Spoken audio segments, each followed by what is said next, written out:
పరిపాలించర స్వామికుడా నవయుగ మేధో సైనికుడా సమయము తెలియని సేవకుడా యువ నవ్యాంధ్రకు ప్రగతిని చూపర సాధకుడా వైతాళికుడా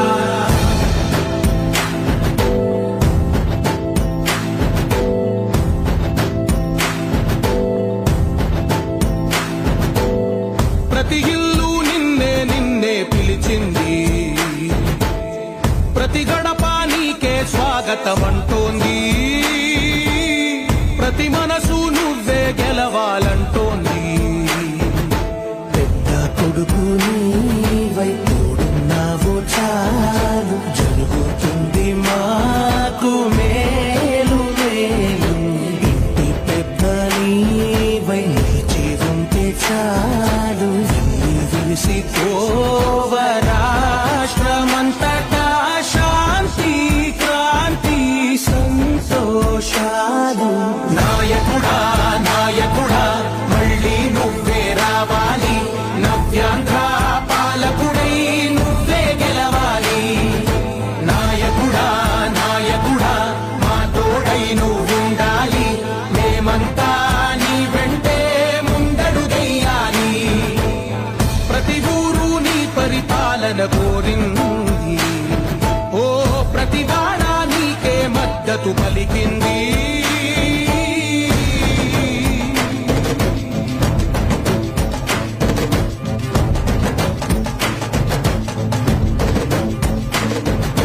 విధి లేక ఏ నిధి లేక విడిగా కదిలిన రాష్ట్రాన్ని శూన్యం నుంచి సౌభాగ్యానికి నువ్వే మార్చావు ఆత్మ గౌరవ గీతికవై మా జాతి పౌరుష దీపికవై నవ్యాంధ్ర జనతా సారథివై నడిచావు నడిపావు మా బంగారు కవితనువై మా రానున్న చరితనువై మా ప్రియతమ నేతనువై పిలిచావు గెలిచావు సగమున ఆగిన ఉన్నతి కోసం ఆంధ్రుల కల అమరావతి కోసం పోలవరం సాకారము చేయగా రక్తం పొంగిపోతా ఉంది.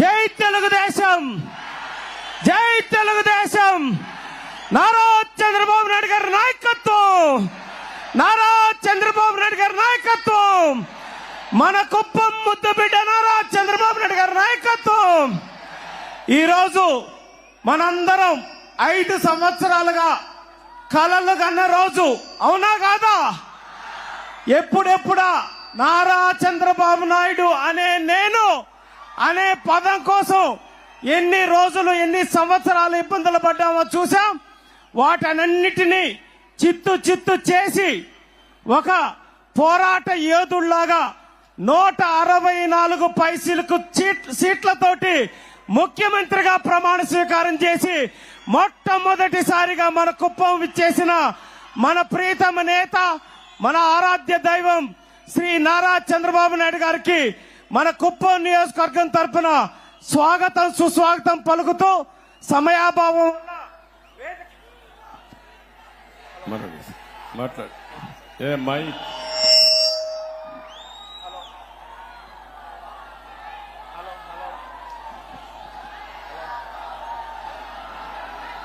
హలో సమయాభావం వల్ల డైరెక్ట్ గా మన ముఖ్యమంత్రి వర్యులు మాట్లాడతారు కాబట్టి అందరూ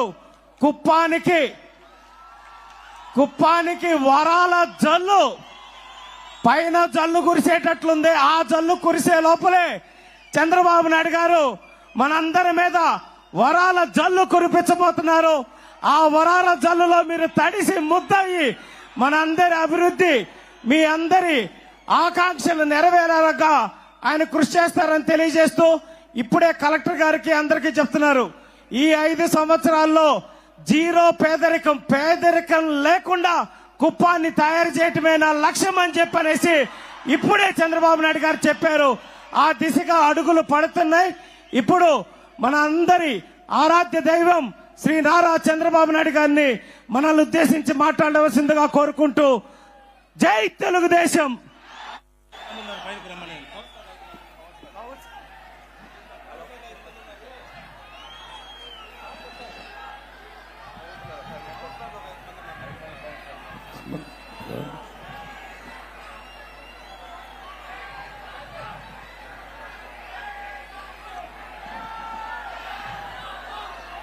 ఓకే,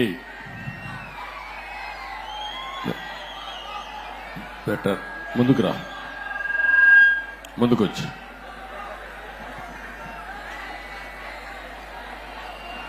గౌరవనీయులు మన నియోజకవర్గాన్ని నేను లేనప్పుడు ఇన్ఛార్జిగా ఉండి సమర్థవంతంగా నడిపిస్తున్నటువంటి గౌరవ శాసన మండలి సభ్యుడు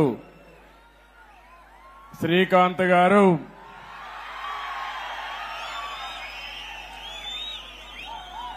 గౌరవనీయులైనటువంటి పిఎస్ మునిరత్నం గారు, అన్ని మండలాల అధ్యక్షులు, గౌరవ మున్సిపల్ కౌన్సిలర్లు, సహచర మంత్రివర్గ సభ్యులు రాంప్రసాద్ రెడ్డి గారు, వేదిక పైన ఉన్నటువంటి నాయకులందరికీ, జిల్లా పార్టీ అధ్యక్షుడైనటువంటి, వర్షం కూడా పడతా ఉంది, శుభ సూచకం. ఆగుతుందని ఆశిస్తున్నా, వరుణ దేవుడు మన మీటింగ్ అయ్యే వరకు కరుణిస్తాడని ఆశిస్తున్నా. జిల్లా పార్టీ అధ్యక్షుడు నాని గారు, నాకు ఆత్మ బంధువులు, నా కుటుంబ సభ్యులు, ఎప్పుడూ కుప్పంలో ఉండే ప్రజానీకమైతే ఎన్నిసార్లు గెలిపించినా ఇంకా ఎక్కువ మెజార్టీతోనే గెలిపిస్తున్నారు. అలాంటి మీ అందరికీ పేరు పేరున మనస్ఫూర్తిగా నా అభినందనలు, మనస్ఫూర్తిగా ధన్యవాదాలు. కుప్పంలో ఉండే ప్రజలందరికీ శిరస్సు వంచి పాదాభివందనం చేస్తున్నాను. ఈరోజు ఇక్కడికి నేను వచ్చాను. చాలా ఎన్నికల్లో నేను పోటీ చేశాను. ఇది 9వ ఎమ్మెల్యే అయ్యాను. 9 సార్లు ఎమ్మెల్యే అయితే 8 సార్లు మన కుప్పం నుంచే ఎమ్మెల్యే అయ్యాను. తిరుగులేని మెజార్టీతో గెలిపించారు మీరు. నా మీద ఒక విశ్వాసం పెట్టుకున్నారు. నేను వచ్చినా రాకపోయినా ఎన్నికల్లో మేము అండగా ఉంటామని మీ నిజాయితీ నిరూపించారు. నాకు మళ్లీ జన్మ అనేది ఉంటే కుప్పం ముద్దు బిడ్డగానే పుడతాను, మీ సేవ కోసమే ఉంటాను.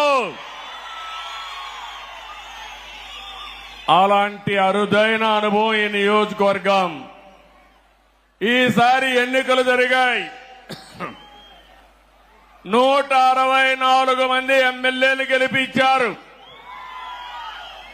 వైఎస్ఆర్ కాంగ్రెస్ పార్టీని చిత్తుగా ఓడించారు. 11 సీట్లే గెలిచారు. అంటే ప్రజాస్వామ్యంలో ఎవరైనా సరే విర్ర వీగితే ఇదే గతి పడుతుందని ప్రజలు నిరూపించారని చెప్పి నేను మీ అందరికీ తెలియజేస్తున్నా. ఎట్టు చేద్దాం, కాసేపు వెయిట్ చేద్దామా?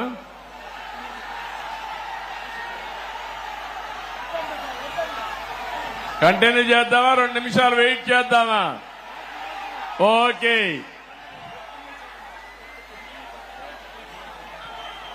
అలాంటిది మొన్న జరిగిన ఎన్నికల్లో ఒక హిస్టారికల్ ఎన్నికలు జరిగాయి.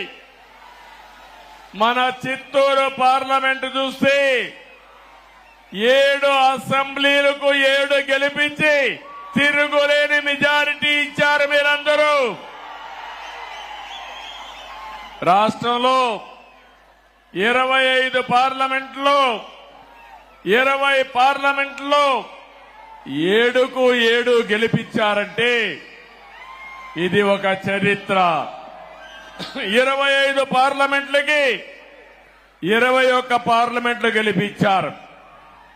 ఈరోజు మీరందరూ ఒకసారి ఆలోచిస్తే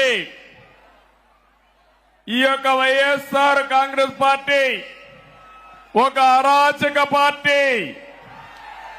అలాంటి పార్టీని ఇంటికి పంపించడానికి తెలుగుదేశం, జనసేన, బీజేపీ జట్టు కట్టాం. 4 పార్టీలు కలిసి పోరాడాం. ఎన్డీఏలో భాగస్వాములయ్యాం. అందుకే ఈ ఎన్నిక ఒక హిస్టారికల్ ఎన్నిక అని చెప్పి కూడా నేను మీకు తెలియజేస్తున్నా. ఇంకో పక్క ఈ ఎన్నిక ద్వారా రాష్ట్ర ప్రజల యొక్క భవిష్యత్తుని తీరగా రాయబోతున్నామని మరొక్కసారి మీకు విజ్ఞప్తి చేస్తున్నాను. ఎప్పుడు కూడా నా రాజకీయానికి కుప్పం నియోజకవర్గం ఒక ప్రయోగశాల. ఇక్కడ మొట్టమొదటి ఒక కార్యక్రమాన్ని ప్రారంభించి ఆ రోజు సమైక్య ఆంధ్రప్రదేశ్ లో, తర్వాత నవ్య ఆంధ్రప్రదేశ్ లో అమలు చేశాం.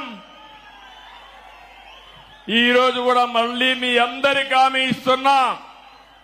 ఈసారి మీరు ఒక్కసారి ఆలోచిస్తే మనం ఎంపిక చేసిన ఎమ్మెల్యే అభ్యర్థులు చాలా బాగా చదువుకున్న అభ్యర్థులను పెట్టాం. యువతను తీసుకొచ్చాం. బడుగు బలహీన వర్గాలు తీసుకొచ్చాం. మహిళలకు ప్రాధాన్యత ఇచ్చాం. నిన్న కూడా మీరు చూస్తే నేను కేబినెట్ లో 17 మంది కొత్త వాళ్ళని మొదటిసారిగా మినిస్టర్లు చేసుకున్నాం. 7 మంది అయితే మొదటిసారి ఎమ్మెల్యేలు, మొదటిసారి మినిస్టర్లు. అందులో రామ్ ప్రసాద్ రెడ్డి రాజమన రాయచోటి నుంచి మొదటిసారి గెలిచాడు. మొదటిసారి ఎమ్మెల్యేనే కాకుండా మంత్రి చేశామంటే యువతకు తెలుగుదేశం పార్టీ ఇచ్చే ప్రాధాన్యతని మరొకసారి మీ అందరికీ విజ్ఞప్తి చేస్తున్నాను. ఇంకొక పక్క బడుగు బలహీన వర్గాలకు ప్రాధాన్యత ఇచ్చాం. సామాజిక న్యాయానికి పెద్దపీట వేశాం. కుప్పం నియోజకవర్గం ఉంది. నా సామాజిక వర్గం లేదు గాని ఈ వెనుకబడిన వర్గాలే నా సామాజిక వర్గం. 40 ఏళ్లుగా గెలిపిస్తున్నారు. అందుకే రాష్ట్రంలో 8 మంది కేబినెట్ మంత్రులుగా బీసీలను పెట్టాం. ఇది ఒక చరిత్ర. 24 మందికి 8 మంది బీసీలు ఉండడం చరిత్ర అని చెప్పి కూడా నేను మీకు తెలియజేస్తున్నా. ఈరోజు 4వసారి నేను ముఖ్యమంత్రిగా ప్రమాణ స్వీకారం చేశాను. ప్రమాణ స్వీకారం చేస్తానే పోలవరం పోయాను, అమరావతికి వెళ్లాను, అసెంబ్లీ సమావేశాలు పెట్టుకున్నాం, కేబినెట్ సమావేశం పెట్టుకున్నాం. తర్వాత నాకు ప్రత్యక్ష దేవుళ్ళైన కుప్పం దేవుళ్ళని కలవడానికి ఇక్కడికి వచ్చాను. ఇక్కడి నుంచి ప్రజాక్షేత్రానికి వెళతాను. వెళ్లే ముందు మీ ఆశీస్సులు తీసుకోవాలని, మీ అందరితో కలిసి మాట్లాడాలని, మిమ్మల్ని చూడాలనే ఉద్దేశంతోనే నేను ఇక్కడికి వచ్చాను. నేను ఈరోజు ఒకే ఒక విషయం మీ అందరికీ విజ్ఞప్తి చేస్తున్నాను. నేను మీకు రుణపడి ఉన్నాను. 5 ఏళ్లలో మీ రుణం తీర్చుకుంటానని మరొక్కసారి మీ అందరికీ హామీ ఇస్తున్నా, వాగ్దానం ఇస్తున్నా. అన్ని విధాలా అభివృద్ధి చేస్తాను. భగవంతుడు నాకు ఎంత శక్తి ఇస్తే అంత శక్తిని ఉపయోగించి కుప్పాన్ని అగ్రస్థానంలో పెట్టడానికి ప్రయత్నం చేస్తాను. నా జీవితాశయం ఒకటే, పేదరికం లేని సమాజం, జీరో పావర్టీ. ఎక్కడ పేదవాడు ఉంటే అక్కడ ఉంటా, మీకు అండగా ఉంటానని మీ అందరికీ హామీ ఇస్తున్నా. అందుకని ఒక్కసారి చరిత్ర కూడా మనం ఆలోచించుకోవాలి. 1989లో మొట్టమొదటిసారిగా ఎమ్మెల్యేగా పోటీ చేశారు. ఇక్కడి నుంచి ఇప్పుడే పెద్దలున్నారు, పిల్లలకు తెలియకపోవచ్చు చరిత్ర. నేను ఆ రోజు కుప్పానికి వస్తే నేరుగా పలమనేరు నుంచి ఒకే రోడ్డు కుప్పానికి, అది కూడా సింగిల్ రోడ్డు, టెలిఫోన్లు లేవు, కాలేజీలు లేవు. అందుకే ఆలోచించా, చిత్తూరు జిల్లాలో ఒక వెనుకబడిన ప్రాంతం కోసం నేను పని చేయాలని కుప్పం నియోజకవర్గాన్ని ఎంపిక చేసుకున్నానని చెప్పి నేను మీకు తెలియజేస్తున్నా. 89, 94 మన గవర్నమెంట్ రాలేదు, అపోజిషన్ లో ఉన్నాం, పోరాటాలు చేశాం. 94 నుంచి 2004 వరకు మన ప్రభుత్వం వచ్చింది, అభివృద్ధి చేశాం. ఇప్పుడుండే అభివృద్ధి మీరు ఏ ఊరికి పోయినా, సిమెంట్ రోడ్డు అడిగినా, ఊర్లో వీధి దీపాలు అడిగినా, కాలేజీలను అడిగినా, ఏ అభివృద్ధిని అడిగినా దాన్ని ఎవరు చేశారంటే తెలుగుదేశం అని చెప్పే పరిస్థితిలో ఉంది. మీ ఎమ్మెల్యేగా నేనే చేశానని మీ అందరికీ సగర్వంగా విజ్ఞప్తి చేస్తున్నా. మళ్లీ 2004 నుంచి 14 వరకు అపోజిషన్ లో ఉన్నాం, మళ్లీ పోరాటాలే. 14 నుంచి 19 వరకు మళ్ళా అధికారంలో ఉన్నాం, అభివృద్ధిని పరిగెత్తించాం. నా జీవితంలో ఎప్పుడూ చూడలేదు 1924. అది ఒక పీడ కళ, అవునా కాదా తమ్ముళ్ళు అని అడుగుతున్నా. ఏమమ్మా ఆడబిడ్డలు, అవునా కాదా అని అడుగుతున్నా. అరాచకం, అప్రజాస్వామ్యం, దౌర్జన్యాలు, రౌడీయిజం నా జోలికే వచ్చారంటే ఇక్కడ అన్నా క్యాంటీన్ పెట్టాం. ఇక్కడే అన్నా క్యాంటీన్ పెట్టి భోజనం పెట్టాలంటే ఫ్రీగా వైఎస్ఆర్ కాంగ్రెస్ నాయకులు చేసిన దౌర్జన్యాలు ఎన్నో ఒక్కసారి గుర్తుపెట్టుకోవాలి. ఎక్కడో కేజీఎఫ్ అనుకున్నాం, కేజీఎఫ్ లో బంగారం కోసం గనులు వచ్చాయి. కుప్పంలో గ్రనైట్ మొత్తం దేసేసి మళ్ళా కేజీఎఫ్ ను మరిపించే విధంగా దోపిడీ జరిగింది, అవునా కాదా అని మిమ్మల్ని అడుగుతున్నా. ఒక మాజీ ముఖ్యమంత్రిగా, ఒక ప్రజాప్రతినిధిగా, ఒక ఎమ్మెల్యేగా నేను అక్కడికి పోతే నాకే దిక్కు లేదు. నేను కుప్పానికి వస్తున్నానంటే జీవో నెంబర్ 1 తీసుకొచ్చి మన మీదనే దాడులు చేసి మన వాళ్ళనే కేసులు పెట్టి 30 మందిని, దగ్గర 10 మందిని 30 రోజులు జైల్లో పెట్టారు. ఏం తమ్ముళ్ళు మర్చిపోతానా, ఆడబిడ్డలో మర్చిపోతానా అని అడుగుతున్నా. నా జీవితంలో మొట్టమొదటిసారి జైలుకు కూడా పోయి మన వాళ్ళని పరామర్శించా. తర్వాత నన్ను కూడా జైల్లో పెట్టే పరిస్థితికి వచ్చారు. బాధ, ఆవేదన ఉంది. నాకు ఎవరి మీద కోపం లేదు, మీ మీద అభిమానం ఉంది. అందుకే చెప్తున్నా, కుప్పం ఒక ప్రశాంతమైన ప్రాంతం, అవునా కాదా అని మిమ్మల్ని అడుగుతున్నా. మీకు ప్రశాంతత కావాలనా లేదా అని అడుగుతున్నా.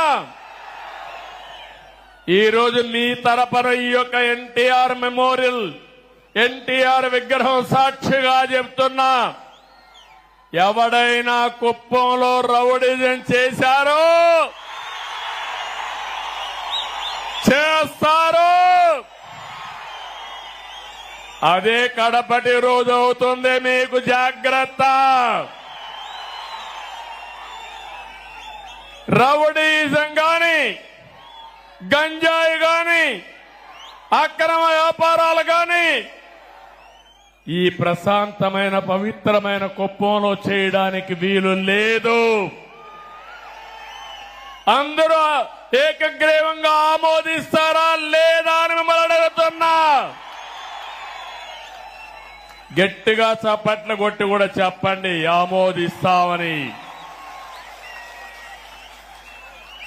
5 సంవత్సరాలు నేను ఒక స్పష్టమైన అజెండాతో వచ్చాను మీ దగ్గరికి.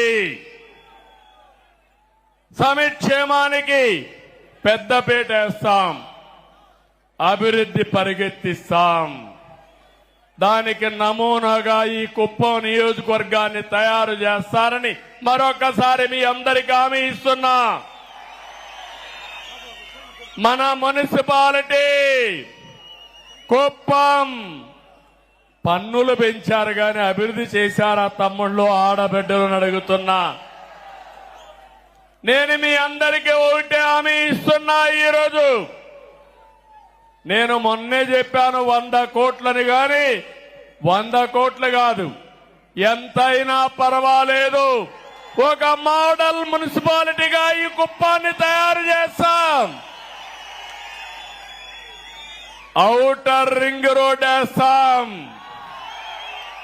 టౌన్ లేక్ అన్ని రోడ్లు వేస్తాం, అన్ని రోడ్లు సిమెంట్ రోడ్లు చేస్తాను, డ్రైనేజ్ వ్యవస్థ ఏర్పాటు చేస్తాను, జంక్షన్లు కూడా ఏర్పాటు చేసి అవసరమైతే ఒక పరిశుభ్రమైన నగరంగా కుప్పం టౌన్ ని తయారు చేసే బాధ్యత నాదని మీ అందరికీ హామీ ఇస్తున్నా. ఈ కుప్పమే కాదు, మనకు 4 మండలాలు ఉన్నాయి. 4 మండలాలను కూడా మండల కేంద్రాలను అభివృద్ధి చేస్తా. ఒక్కొక్క మండల కేంద్రానికి ఒక 10 కోట్లు తక్కువ కాకుండా ఖర్చు పెట్టి ఈ మండల కేంద్రాలను అభివృద్ధి చేసి ఆదర్శమైన టౌన్ గా చేసే బాధ్యత నాదని మీ అందరికీ హామీ ఇస్తున్నా.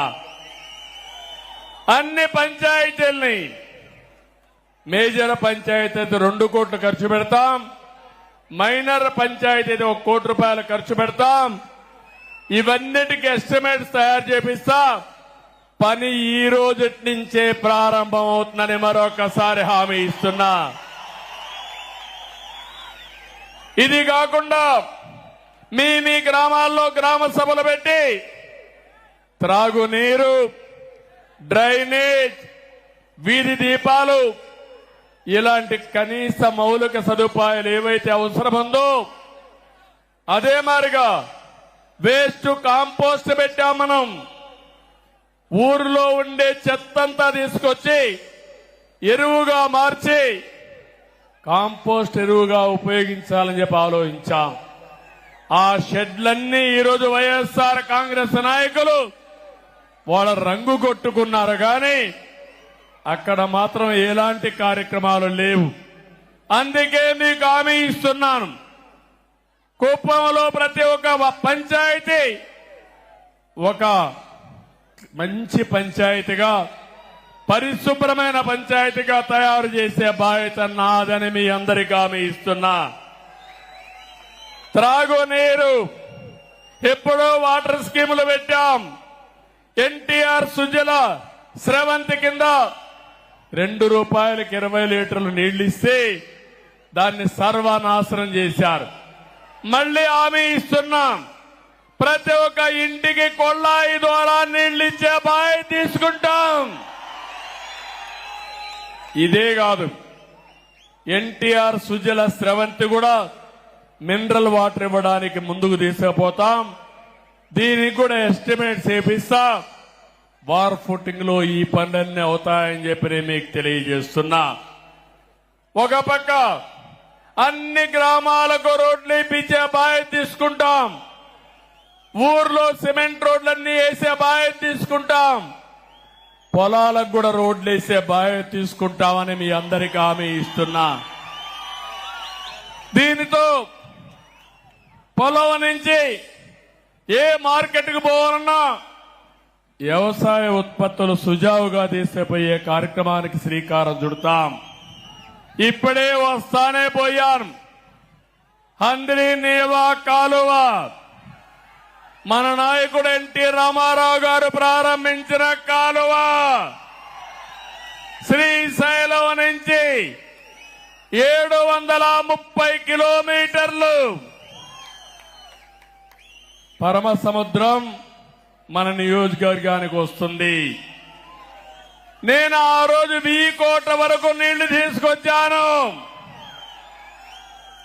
700 అంటే దగ్గర 30 కిలోమీటర్ మన కాన్స్టిట్యున్సీకి వస్తే 31 కిలోమీటర్లు 1000 కోట్ల తీసుకొస్తే 5 సంవత్సరాలు వైఎస్ఆర్ కాంగ్రెస్ పార్టీ పాలనలో 5 కిలోమీటర్లు తీసుకొచ్చారు నీళ్లు. సినిమా షూటింగ్లు వేశాడు చూశారా తమ్ముళ్ళు? ఆ రోజు సెట్టింగ్లు పెట్టి ట్రాక్టర్లో నీళ్లు తీసుకొచ్చి నీళ్లు కాలువలో పోసి సీఎం పోతాన అవి కూడా బిరక్కెళ్లిపోయే పరిస్థితికి వచ్చారు. ఈ సంవత్సరం కృష్ణా నీళ్లు రావాలా లేదా అని మిమ్మల్ని అడుగుతున్నా. రావాలి అంటే గట్టిగా చప్పట్లు కూడా చెప్పండి. చెప్పారు. కాంట్రాక్టర్లపై నుండే ప్రేమ వైఎస్ఆర్ కాంగ్రెస్ పార్టీకి రైతులపైన లేదు. అందుకే అన్ని ప్రాజెక్టులు పడకేశాయి. తొందరలోనే దీనిపైన వైట్ పేపర్ కూడా రిలీజ్ చేస్తున్నా. నేను మీకు హామీ ఇస్తున్నా, రాబోయే రోజుల్లో కుప్పంలో కరువు లేకుండా కరువుకు చెక్ పెట్టే బాధ్యత తెలుగుదేశం పార్టీ తీసుకుంటాం. హంద్రీ నీవా నీళ్లు వస్తాయి, అన్ని చెరువులు నింపుతాం. ఇదే కాకుండా యామిగానేపల్లి మాదనపల్లిలో 2 చెరువులు కట్టడానికి కూడా అవకాశం ఉంది. అవి కడితే 1 టీఎంసీ నీళ్లు పెట్టుకునే అవకాశం ఉంది. ఇది కూడా శాంక్షన్ చేపిస్తామని చెప్పి నేను మీ అందరికీ తెలియజేస్తున్నా. ఇదే కాదు, మొత్తం పాలారులో ఎన్ని చెక్ డ్యాములు వస్తాయో అన్ని చెక్ డ్యాములు కడతాం, నీళ్లు నిల్వ పెడతాం. మీ పొలాలకు అవసరమైతే లిఫ్ట్లు పెట్టి తద్వారా నీళ్లు ఇచ్చే బాధ్యత నాది. దీన్ని ఒక పద్ధతి ప్రకారం ఆలోచించాను. సాగునీరు మీకిస్తే బంగారం పండించే రైతాంగం ఇక్కడున్నారు. నేను మొట్టమొదటిసారి ఒక్కసారి వచ్చినప్పుడు చెప్పాను, కుప్పానికి భగవంతుడు మంచి వాతావరణం ఇచ్చాడు, బెంగళూరు క్లైమేట్ ఇచ్చాడు. ఇక్కడి పండని పంటే లేదు. ఇక్కడ అన్ని పంటలు పండుతాయి. పట్టు పరిశ్రమకు కేంద్రం ఈ కుప్పం నియోజకవర్గం. ఇంకో పక్క మంచి పండ్లు, కూరగాయలు, వాణిజ్య పంటలన్నిటికీ చిరునామా ఈ కుప్పం నియోజకవర్గం. ఈ సంవత్సరం మన వాళ్ళు టమోటా కూడా బాగా వేశారు, లాభాలు కూడా బాగానే వచ్చాయి. నేను ఒకటే ఆలోచిస్తున్నా, వ్యవసాయ ఆధార పరిశ్రమలు, టమోటా ఉంది, టమోటా నుంచి క్యాచప్ చేయడానికి లేకపోతే టమోటా జ్యూస్ తయారు చేయడానికి ఫ్యాక్టరీలు రావాల్సిన అవసరం ఉంది. ఇంకో పక్క తక్కువ ఖర్చుతో ఎక్కువ నిల్వ చేసే టెక్నాలజీలతో ఇక్కడ కోల్డ్ స్టోరేజ్ కానీ ప్రత్యామ్నాయ మార్గాలు కానీ వస్తే మన వాళ్ళు బ్రహ్మాండంగా టమోటా వేస్తారు, మంచి ఆదాయం వస్తుంది. ఇక్కడ పూలు పండిస్తున్నాం, పూలు కూడా ఈరోజు చూస్తే నేను వస్తే మొత్తం నియోజకవర్గం అంతా పూల వర్షం కురిపించారు. ఈ నియోజకవర్గంలో ఎక్కడి నుంచో తేలేదు, మన పొలాల్లో పండే పూలే రోడ్డు మీదకి వచ్చాయి, వర్షాన్ని కురిపించే పరిస్థితికి వచ్చారు. చాలా గర్వంగా ఉంది. అలాంటి పూలు పండించే రైతాంగానికి మార్కెట్ ఏర్పాటు చేసే బాధ్యత నాదని మీ అందరికీ హామీ ఇస్తున్నా. కూరగాయలు గాని, అదే మరిగా పండ్లు గాని, పూలు గాని, ఇలాంటివి ఏవైతే పండిస్తున్నారో వాళ్ళందరితో, రైతులతో ఒక సమాఖ్య ఏర్పాటు చేస్తా. వాళ్ళందరి ఆలోచనలు తీసుకుంటా ఇక్కడి నుంచి నేరుగా మార్కెట్కి ఎట్ట పంపించాలనో, దానికి ఏమేమి అవసరం ఉన్నాయో అవన్నీ చేస్తా. ఎప్పుడో నా కోరిక ఇక్కడే ఒక విమానాశ్రయం తీసుకొచ్చి ఇవన్నీ కూడా కార్గో ద్వారా పంపించాలని ఒక ఆలోచన చేశాం. దుర్మార్గులు దాన్ని కూడా నిలిపేశారు. నేను ఒకటి హామీ ఇస్తున్నా, వీలైనంత తొందరలో కుప్పంలో విమానాశ్రయం కూడా వస్తుంది. ఇక్కడి నుంచి మనం పండించిన కూరగాయలు ఎయిర్ కార్గో ద్వారా విదేశాలకు కూడా పంపించే ఏర్పాట్లు చేసే ఆలోచన చేస్తున్నాను. మనం కూడా ఎవరన్నా రావాలన్నా, మనం వెళ్లాలన్నా చిన్న చిన్న ఫ్లైట్లు కూడా వస్తున్నాయి. అవి కూడా వస్తే లాజిస్టిక్స్ పెరుగుతుంది. ఇటు బెంగళూరుకి, అమరావతికి, చెన్నైకి ఈ యొక్క ఫెసిలిటీ వస్తుందని చెప్పి కూడా నేను మీకు తెలియజేస్తున్నా. ఇంకో పక్క నేను ఒకటే వ్యవసాయంలో మీ అందరినీ కోరుతున్నాను. ఒక పక్క ప్రతి ఒక్క ఎకరాలో వాణిజ్య పంటలు పండిద్దాం, గిట్టుబాటు ధర ఏర్పాటు చేసే బాధ్యత తీసుకుంటాను, మార్కెటింగ్ వస్తువులు ఏర్పాటు చేస్తాను. ఇంకో పక్క పాడి పరిశ్రమ మీరు గుర్తుపెట్టుకోవాలి.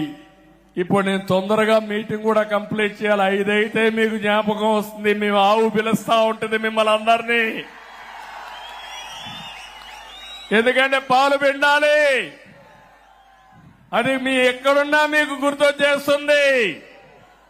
ఆ రోజు నేను ఇంటికి 2 ఆవులు పట్టిస్తానంటే నన్ను ఎగతాళి చేశారు. అవునా కాదా అని అడుగుతున్నా మిమ్మల్ని. ఆ 2 ఆవులే ఈ రోజు మనకందరికి జీవనోపాధి అయింది. కష్టకాలంలో వెసులుబాటు వచ్చింది. అవునా కాదా తల్లి అని మిమ్మల్ని అడుగుతున్నా. ఒకప్పుడు మగవాళ్ల పైన మీరు డబ్బులకు ఆధారపడేవాళ్ళు, ఇప్పుడు మగవాళ్ళు మీ పైన డబ్బులకు ఆధారపడుతున్నారు. అవునా కాదా? అందుకే ఆలోచిస్తున్నా. ఈరోజు 3 లక్షల నుంచి 4 లక్షల లీటర్లు పాలు వస్తున్నాయని చెప్పారు. మన కుప్పంలో 10 లక్షల లీటర్లు పాల ఉత్పత్తి కేంద్రాలు పెట్టాలని, ఉత్పత్తి చేయాలని నేను ఆలోచిస్తున్నా. దానికి ఎన్ని ఆవులు కావాలన్నా పట్టిస్తాం.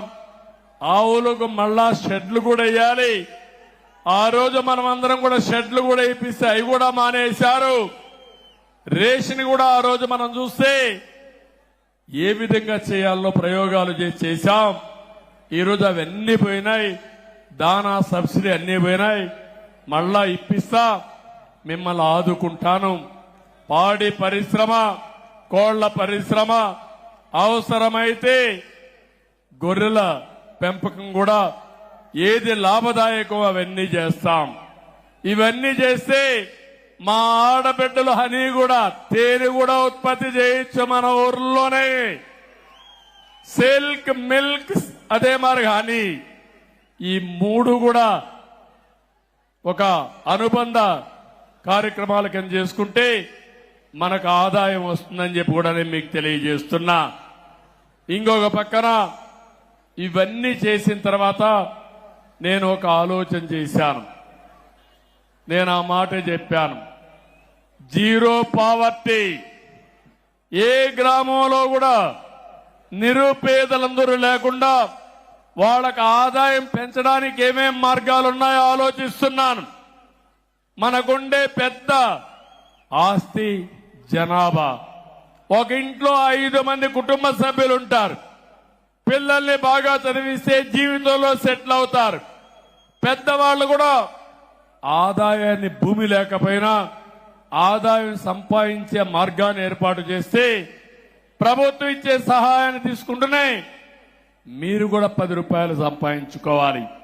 చేపను ఇవ్వడమే కాదు, చేపను పట్టే విధానం నేర్పిస్తే పేదవాళ్ళకు ఎంతో వెసులుబాటు వస్తుంది. అదే నా ఆలోచన. ఈ రాష్ట్రంలో నా జీవితంలో ఒకే ఒక ఆలోచన. ఎన్టీ రామారావు గారు ఎప్పుడూ చెప్పేవాడు, పేదవాడే దేవుళ్ళు, సమాజమే దేవాలయం అని చెప్పింది ఎన్టీ రామారావు గారు. అలాంటి పేదరిక నిర్మూలన నా జీవితాశయం. ప్రతి ఒక్క గ్రామాన్ని ఒకటే కోరుతున్నా, జీరో పావర్టీ. పేదలు లేని గ్రామం, పేదలు లేని మండలం, పేదరికం లేని కుటుంబం రాష్ట్రంలోనే దేశంలోనే పేదరిక నిర్మూలనలో, ఆర్థిక అసమానతలు నిర్మూలించడంలో కుప్పం దేశానికి ఒక ఆదర్శం కావాలని మనస్ఫూర్తిగా కోరుకుంటున్నా. ఆశయం బానే ఉంది, ఆచరణ చెయ్యాలంటే మీ అందరి సహకారం నాకు అవసరం. మళ్లీ కుప్పం ఏరియా డెవలప్మెంట్ అథారిటీ ఒకప్పుడు పెట్టాను, ఇప్పుడు మళ్లీ కాడా పెడతాను. ఒక మంచి ఐఏఎస్ ఆఫీసర్ ఇక్కడనే పెడతాను. మీ సమస్యలన్నీ పరిష్కారం చేస్తాను. మీ ఆదాయాన్ని పెంచే మార్గం ఆలోచనలు ఇస్తా, అమలు చేసే బాధ్యత అప్పచెప్తారని కూడా మీ అందరికీ తెలియజేస్తున్నా. అది కూడా ప్రారంభిస్తాను. ఒక ప్రణాళిక తయారు చేసి ఆ ప్రణాళిక పెట్టి ఇవన్నీ కూడా అమలు చేయడం కోసం ముందుకు పోతాం. ఇంకో పక్క మన నియోజకవర్గంలో 2 కోరికలు కోరారు. మల్లన్నూరుని మండల హెడ్ క్వార్టర్ గా చేయమని, అదే మరి రాళ్ల బదుగూరు ఇంకొక మండలం చేయమని నేను నిన్నే ఆదేశాలు ఇచ్చాను. ఈ 2 మండలాలు కూడా ఏర్పాటు చేస్తున్నాం.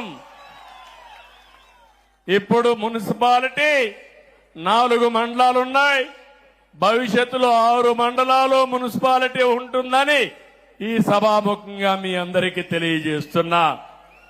ఇక్కడికి వచ్చినప్పుడు కుప్పం బస్ స్టాండ్ తమ్ముళ్ళు, ఇక్కడ బస్సులు కూడా దొంగిలిచ్చారు దొంగలు. ఇక్కడి నుంచి బస్సులు వేసుకోవచ్చు, తప్పు లేదు. కుప్పంలో ఉండే బస్సులు తీసుకుపోయారంటే వీళ్ళని ఏమనాలో మీరే ఒక్కసారి ఆలోచించండి. నిన్నే చెప్పాను, మళ్లీ నా కుప్పానికి బస్సులు పంపించమంటే నిన్నటి నుంచే బస్సులు వస్తున్నాయి మళ్లీ ఇక్కడికి. ఒకటే హామీ ఇస్తున్నా, ఒక ఆధునికమైన బస్ స్టేషన్ కింద, బస్ డిపో కింద కుప్పాన్ని నిర్మాణం చేస్తాం. ఇక్కడే ఆర్టీసీ మినిస్టర్ మా రాంప్రసాద్ రెడ్డి గారు ఇక్కడే ఉన్నారు. ఇప్పుడే ఆదేశాలు ఇచ్చాను, ప్లాన్స్ అన్ని తయారు చేసుకొస్తాడు.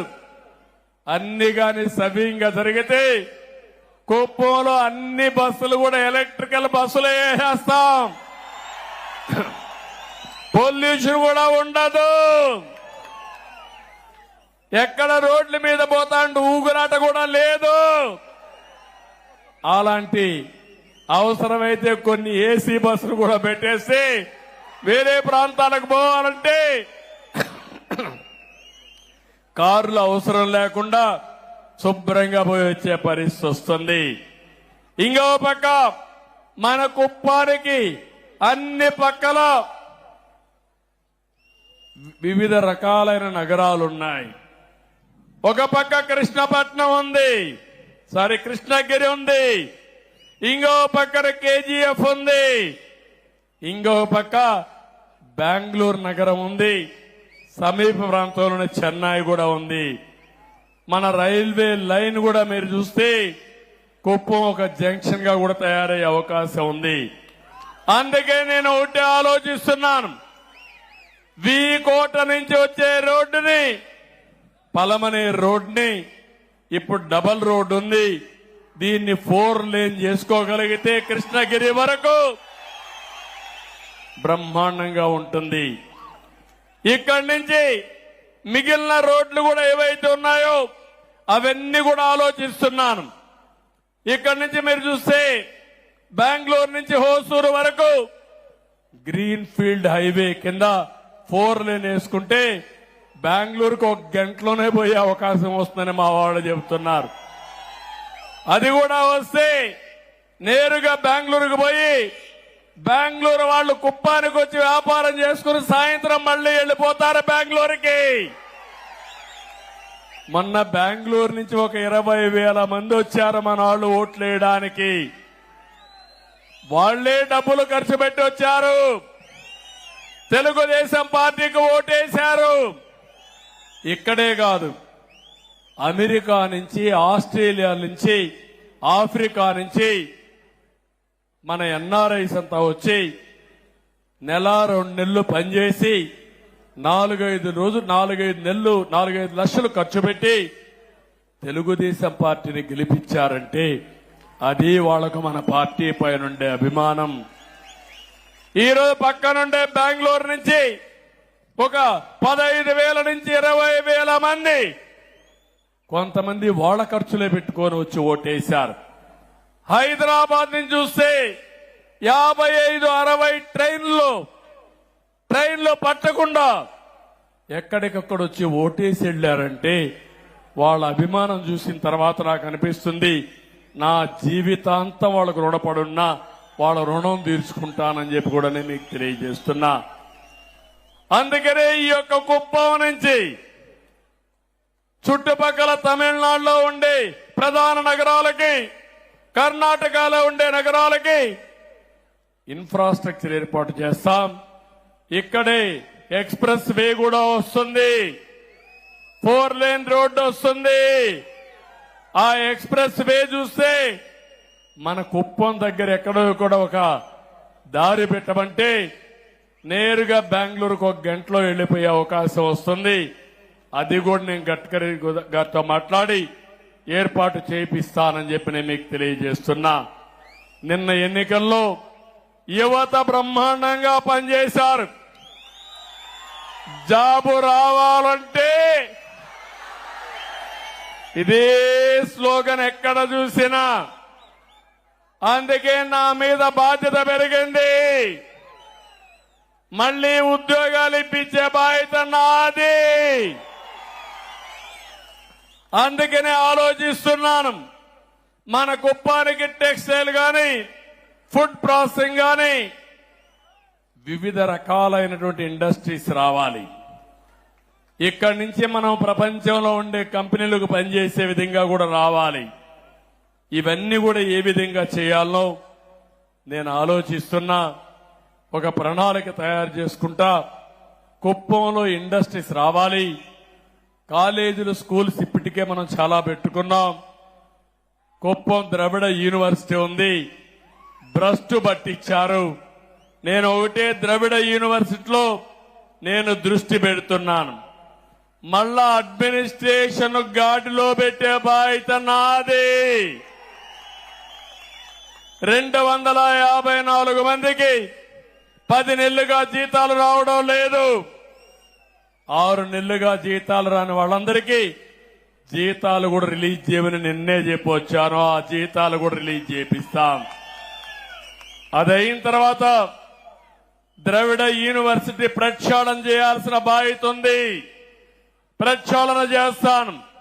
ప్రక్షాళన చేసి ఒక మంచి యూనివర్సిటీగా తీర్చిదిద్దాను. మెడికల్ కాలేజ్ ఉంది, ఇంజనీరింగ్ కాలేజ్ ఉంది, మంచి స్కూల్స్ ఉన్నాయి. ఇంకా నేను ఒకటే ఆలోచిస్తున్నా, కుప్పాన్ని ఒక ఎడ్యుకేషన్ హబ్ గా తయారు చేయాలని. మన పిల్లలు చదువుకోవడమే కాకుండా బయట పిల్లలు కూడా వచ్చి చదువుకుని ఒక ఆహ్లాదకరమైన ప్రదేశంగా ఈ కుప్పాన్ని తయారు చేస్తాం. దానివల్ల చాలా వరకు ఉపయోగం వస్తుంది.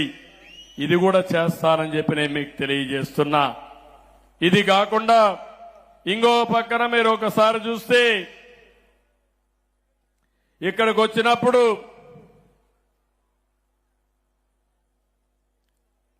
నేను కుప్పం విషయం ఇప్పుడే చెప్పాను. ఇది కాకుండా మీరు చూస్తే డిపో విషయం చెప్పాను. ప్రజలకు కొన్ని విషయాలు మీరు చూసినప్పుడు మనం కట్టిన కమ్యూనిటీ బిల్డింగ్స్ కూడా అట్నే పెట్టి వదిలిపెట్టి వెళ్ళిపోయారు. వన్యకుల క్షత్రియ భవనం 90% పూర్తయి మిగిలిపోయింది. కురుబ భవనం అసంపూర్తిగా ఉంది. బలిజ కులస్తులకు ఒక భవన నిర్మాణం ఇస్తే అది కూడా నిలిపేసే పరిస్థితికి వచ్చారు. వాల్మీకి భవనం పూర్తి అయింది, దీన్ని కూడా అభివృద్ధి చేయాలి. గాండ్ల కులస్తులకు ఇచ్చిన భవనం కూడా పూర్తి చేయాలి. ఎస్సీ కమ్యూనిటీ హాల్లో కొత్త కమ్యూనిటీ హాల్ కూడా నిర్మించాల్సిన అవసరం ఉంది. ఇవన్నీ కూడా ఈ కమ్యూనిటీ హాల్స్ ఉంటే అక్కడ కమ్యూనిటీ ఫంక్షన్స్ పెట్టుకోవడమే కాకుండా వాళ్ళకు అవసరమైతే పెళ్లిళ్ళు ఇవన్నీ కూడా పెట్టుకోవడానికి ఉపయోగపడతాయి. ఆ తర్వాత అక్కడే సమావేశాలు పెట్టుకుని వాళ్ళ అభివృద్ధికి ఆలోచన చేసే కార్యక్రమానికి కూడా శ్రీకారం చుట్టే అవకాశం ఉంది. ముస్లింల కోసం నిర్మించిన షాదీఖానా కూడా నిరుపయోగంగా ఉంది. వాళ్ళు కూడా షాదీఖానా కావాలని అడుగుతున్నారు. వాళ్ళదే కాకుండా వడ్డెరా మొదలయ్యారు కూడా ఇచ్చాం, అక్కడ కూడా బిల్డింగ్లన్నీ పూర్తి కాలేదు. ప్రతి ఒక్క కులస్తులకు ఇచ్చిన కమ్యూనిటీ బిల్డింగులకి ఆర్థిక సహాయం చేసి పూర్తి చేసే బాధ్యత నేను తీసుకుంటాను. ఆ తర్వాత మీరందరూ చేయాల్సింది, మీరు ఆ సమావేశాలు పెట్టుకుని మీ కమ్యూనిటీ అభివృద్ధి కోసం మీరు కృషి చేయండి. నేనేం చేయాలనో చేసే పరిస్థితి నేను తీసుకొస్తా. అన్ని కులాల్లో ఉండే పేదవాళ్ళని, అన్ని మతాల్లో ఉండే పేదవాళ్ళని పైకి తీసుకొచ్చే బాధ్యత తెలుగుదేశం పార్టీది. ఎమ్మెల్యేగా నా బాధ్యత అని చెప్పి కూడా నేను మీకు తెలియజేస్తున్నా. మన నియోజకవర్గంలో భక్తి ఎక్కువ, దేవుళ్ల పైన ఒక విధంగా ఆలోచిస్తే చాలా భక్తి ఉండే ప్రాంతం. ఇక్కడే తిరుపతి గంగమ్మ. ఆ టెంపుల్లో ఎన్ని అరాచకాలు జరిగాయో మీరే చూశారు. ఆ గంగమ్మ తల్లే వీళ్ళని చిత్తుగా ఓడించి భూస్థాపితం చేసింది. వెంకటేశ్వర స్వామిని అప్రతిష్ట పాలు చేశారు. వెంకటేశ్వర స్వామిని ఊరూరు తిప్పారు పెళ్లిళ్లకు పేరంటాలకి. ఆయనకు కూడా కోపం వచ్చింది. ఒకటే అనుకున్నాడు, నా పేరు దుర్వినియోగం చేసిన వాడు ఎవడైనా సరే భూగర్భంలో కలిసిపోతారనే ఉద్దేశంతోనే ఈరోజు ఈ పార్టీని ఓడించే పరిస్థితికి వచ్చాడు. నేను ఇక్కడే మీ అందరికి ఒకటి హామీ ఇస్తున్నా. తిరుపతి గంగమ్మ, మల్లప్ప కొండ, బేటరాయ స్వామి ఆలయం, కనకనాశనమ్మ ఆలయం, రాళ్ల బదుగూరులో ఉండే కోదండ రామాలయం, యామగానపల్లి ధర్మరాజుల ఆలయం, ఇవన్నీ కూడా పెద్ద ఎత్తున అవసరమైతే డబ్బులు ఖర్చు పెట్టి అభివృద్ధి చేసే బాధ్యత నాది. మంచి దేవాలయాలుగా తయారు చేసి మీరు కూడా రోజంతా కష్టపడి మందుల షాపు పోకుండా, మద్యం షాపు పోకుండా దేవాలయానికి పోయే కార్యక్రమానికి శ్రీకారం చుడదాం. పుణ్యము పురుషార్థం రెండు దొరుకుతాయి. ఇది కాకుండా చిన్న చిన్న దేవాలయాలున్నాయి, 100 పైన ఉన్నాయి. అవసరమైతే ఓ దేవాలయానికి 10 లక్షలు 20 లక్షలు కావాలంటే ఇచ్చి పూర్తిగా అభివృద్ధి చేసే బాధ్యత తీసుకుంటాం. ఇది కాకుండా బీసీ, ఎస్సీ, ఎస్టీ హాస్టల్స్ ఉన్నాయి. హాస్టల్స్ అన్ని దెబ్బతిన్నాయి, చాలా ఇబ్బందుల్లో ఉన్నాయి. అవి కూడా బాగు చేసే బాధ్యత తీసుకుంటాను. ఇప్పుడే కలెక్టర్కి ఆదేశాలు ఇచ్చా. 1 వారంలో యాక్షన్ ప్లాన్ తయారు చేయండి. పేద పిల్లలు చదువుకునే హాస్టల్స్ గాని, కాలేజీలు గాని కనీస అవసరాలు ఇవ్వాల్సిన అవసరం ఉంది. వసతులు ఏర్పాటు చేయాలని చెప్పి చాలా స్పష్టంగా చెప్పారు. ఇంకో పక్క అన్ని గ్రామాలకు మొబైల్ ఫోన్లు. మా తల్లి అయితే ఫోన్ తీసుకొని మొత్తం షూటింగ్ చేస్తా ఉంది, మీటింగ్. కానీ ఇక్కడి నుంచి ఇంటికి పంపించాలంటే ఓసారి బ్యాండ్ విత్ లేకపోతే అక్కడికి పోయే పరిస్థితి ఉండదు. అందుకే అన్ని మారుమూల గ్రామాల్లో కూడా బ్రహ్మాండమైన నెట్వర్క్ ఉండేట్టుగా, బ్యాండ్ విత్ ఉండేట్టుగా చేసే బాధ్యత తీసుకుంటాం. ఇప్పటికి ఒక 4-5 గ్రామాల్లో లేదు, అది కూడా చేస్తాం. ఇప్పుడు మనం చూస్తే రామకుప్పం అటవీ ప్రాంతంలో గంజాయి కూడా సాగు చేస్తున్నారంటే ఈ వైఎస్ఆర్ కాంగ్రెస్ దొంగలు. అంటే గంజాయి పెరట్లో పండించే పరిస్థితికి వచ్చేసారు వీళ్ళు. అందుకే ఉక్కు పాదం మోపతాం. గంజాయి ఎవడైనా ఎక్కడైనా సాగు చేసి నిన్ను మాత్రం వదిలిపెట్టమని చెప్పి మరొకసారి ఈ సభ ద్వారా హెచ్చరిస్తున్నా. నిన్నే ఒక కమిటీ కూడా వేశాను. 5 మంది మంత్రులతో ఒక కమిటీ వేసి 100 రోజుల్లో ఒక యాక్షన్ ప్లాన్ ఇచ్చి ఆంధ్రప్రదేశ్ ని గంజాయి రహిత రాష్ట్రంగా, గంజాయి అనే మాట లేకుండా చేయడం కోసం ఒక స్పష్టమైన కార్యక్రమానికి శ్రీకారం చుట్టారు. అదే సమయంలో కుప్పంలో హింస, నేరాలు, ఘోరాలు, అవినీతి, దోపిడీ జరగడానికి వీల్లేదు. ఒకప్పుడు నేను చెప్పేవాడిని, పోలీస్ స్టేషన్ అవసరం లేదు, కోర్టుకు పోకూడదు, అప్పుడే మనం అభివృద్ధి అవుతామని చెప్పాను. కానీ ఈ దుర్మార్గులు వచ్చి అన్ని ఎస్ఐల్ని నేరాలు చేపించడానికి ప్రోత్సహించారు. వీళ్లే దొంగలకు కాపలా పెట్టే పరిస్థితికి వచ్చారు. దానివల్ల చాలా అరిష్టాలు జరిగాయి. అవన్నీ కూడా ఎక్కడికక్కడ నిర్మూలించే బాధ్యత నాదని మీ అందరికీ హామీ ఇస్తున్నా. నేను ఒకటే మిమ్మల్ని అందరినీ కోరుతున్నాను, సంకల్పం మంచిదైతే భగవంతుడు కూడా సహకరిస్తాడు. నేను ఇక్కడికి వచ్చినప్పుడు మీటింగ్ స్టార్ట్ చేస్తే వరుణ దేవుడు వచ్చాడు, తొంగి చూశాడు. కానీ వరుణ దేవుడిని కోరుకున్నాం, మేము మహాయజ్ఞం చేస్తున్నాం, మంచి సంకల్పం చేయబోతాం, కాబట్టి కొంత టైం మాకిమ్మంటే వరుణ దేవుడు కూడా కరుణించాడు, ఆశీర్వదించి. అవునా కాదా? నమ్మకం ఉందా లేదా మీకు? అవునంటే గట్టిగా చేతుల పైకి ఎత్తండి, గట్టిగా చప్పట్లు కూడా చెప్పండి అవునని. ఈరోజు కుప్పంలో మనం చేసే సంకల్పం మన జీవితాలని మార్చే సంకల్పం. నేను నా రుణం తీర్చుకోవడానికి ఇక్కడికి వచ్చాను. నేను ఏం చేయబోతానో స్పష్టంగా చెప్పడమే కాకుండా మిమ్మల్ని అందరినీ భాగస్వాములు చేయాలనుకుంటున్నాను. మొన్న ఎన్నికల్లో ఒక్కసారి మీరు ఆలోచిస్తే సమైక్య ఆంధ్రప్రదేశ్ లో కూడా కుప్పం ఎప్పుడు మొదటి 3 స్థానాల్లో ఉండేది మెజారిటీలో. కానీ మొన్న మాత్రం ఎక్కడ చూసినా 95,000 మెజారిటీ, మంది 47,000, 48,000 95,000 వచ్చాయి. అంటే 1 సైడ్ గుద్దేశారు అక్కడ. నాకే ఆశ్చర్యం వేసింది, నా జీవితంలో ఎప్పుడు చూడలా. ఎట్లా పడ్డాయి ఓట్లంటే వైఎస్ఆర్ కాంగ్రెస్ పార్టీ చేసిన అరాచకాలు చూసిన తర్వాత ఇప్పుడు గాని మనం స్పందించకపోతే మనకు భవిష్యత్తు లేదనే ఉద్దేశంతో గాజువాకలో 95,000 మెజారిటీతో గెలిపించారు తెలుగుదేశం పార్టీ ఎన్డీఏ అభ్యర్థుల్ని. రెండోది పక్కనే భీముల్లో 93,000, 94,000తో గెలిపించారు. మంగళగిరి అన్ని సార్లు ఓడిపోయిన నియోజకవర్గం 91,000 మెజారిటీతో గెలిపించారు. లొకేషన్ 3వ స్థానంలో. పవన్ కళ్యాణ్ గారు నిలబడిన నియోజకవర్గం 71,000 మెజారిటీ. ఓట్లే ఓట్లు, గుద్దుడే గుద్దుడు, ఎవరికి అర్థం కాలేదు ఇది. 57% 1 సైడ్ ఓట్లే వేశారు. ఇంకో పక్క ఉద్యోగస్తులైతే పోస్టల్ బ్యాలెట్ చూస్తే 1 సైడ్ ఓట్లే వేశారు అందరూ కూడా.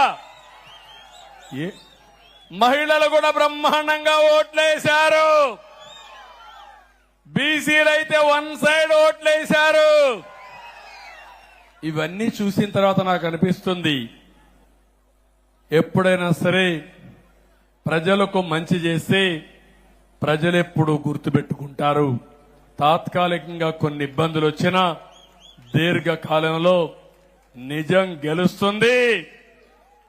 అదే సమయంలో ఎవరైతే ప్రజలకు అండగా నిలబడతారని నమ్మకం ఉంటే వాళ్ళని గెలిపించుకునే బాధ్యత ప్రజలు తీసుకుంటారని చెప్పి కూడా నేను మీకు తెలియజేస్తున్నా. ఎంత దుర్మార్గులంటే వీళ్ళు, మా ఇంట్లో ఆడవాళ్ళు ఎప్పుడూ బయట వచ్చేవాళ్ళు కాదు. కడాన మా మిస్సెస్ కూడా కుప్పానికి వచ్చి మీకు క్యాంపైన్ చేసే పరిస్థితికి వచ్చింది. ఎప్పుడన్నా చూశారా? 40 ఏళ్ళుగా ఎప్పుడన్నా వచ్చిందా ఆవిడ? ఎప్పుడు రాలేదు కదా. ఎప్పుడన్నా నామినేషన్లకు ఇంట్లో వాళ్ళు ఎవరన్నా వచ్చారా మా ఇంట్లో నుంచి? మీరే నా కుటుంబ సభ్యులు అనుకున్నా, మీరే నా బంధువులు అనుకున్నా, మీకే అప్పచెప్పా. మొన్న వీళ్ళు చేసిన అరాచకానికి ఇంట్లో ఆడవాళ్లు కూడా బయట వచ్చే పరిస్థితి వచ్చారు. అది మా కుటుంబం కూడా బయట వచ్చి క్యాంపెయిన్ చేసే పరిస్థితికి వచ్చింది. ఏదేమైనా ఇంకా రాబోయే రోజుల్లో అన్ని మంచి శకునాలే, రాష్ట్రానికి మంచి జరగాలి. కానీ సమస్యలు కూడా బోలెడన్ని ఉన్నాయి. నేను మొయ్యలేనంత భారం ఉంది. ఆ విషయం కూడా మీరు గుర్తుపెట్టుకోవాలి. మీకు కనపడినంత ఆశాజనకంగా లేదు. ఖజానా ఖాళీ అయిపోయింది. అప్పులు విపరీతంగా చేశారు. చాలా మంది అంటున్నారు, నువ్వు ఎట్లా చేస్తావు, నీ దగ్గర డబ్బులు లేవు కదా అని. ఉన్నదే నాకు మనో సంకల్పం, మనోధైర్యం. కష్టాలున్నాయని పారిపోయేవాణ్ణి కాదు. 40 ఏళ్లుగా ఆదరించిన ప్రజానీకం 5 కోట్ల మంది కోసం, మీ భవిష్యత్తు కోసం ఎంత కష్టమైనా పడతాను, ఎంత భారమైనా మోస్తాను. తిరిగి ఈ రాష్ట్రాన్ని గాడిన పెట్టే బాధ్యత నాదని మరొక్కసారి మీ అందరికీ తెలియజేస్తున్నా. ఒక పక్కన నిన్న మొన్న నేను గాని మిత్రుడు పవన్ కళ్యాణ్ గారు గాని మొత్తం ఒకసారి చూసాం లెక్కలన్నీ. ఇంకా లెక్కేస్తున్నాం. అంతుపట్టడం లేదు మాకు. ఎక్కడెక్కడ అప్పు తెచ్చారో, ఎక్కడెక్కడ ఖర్చు పెట్టారో, ఏ దొంగలు ఎంత దొంగలు చేయబోయారో అన్ని లెక్కలేస్తున్నాం. అందుకే రాబోయే రోజుల్లో మొట్టమొదటి కేబినెట్ లో రాష్ట్ర వాస్తవ పరిస్థితులు మీకు తెలియడానికి 7 వైట్ పేపర్లు పబ్లిసైజ్ చేస్తున్నా. నేను ఒకే ఒక విషయం మిమ్మల్ని అందరినీ కోరుతున్నాను. నేను చాలా సార్లు మీకు ఒక మాట చెప్పాను. ఈ రాష్ట్రం మనది. మేము ఈ రాష్ట్రానికి ట్రస్టీలు మాత్రం.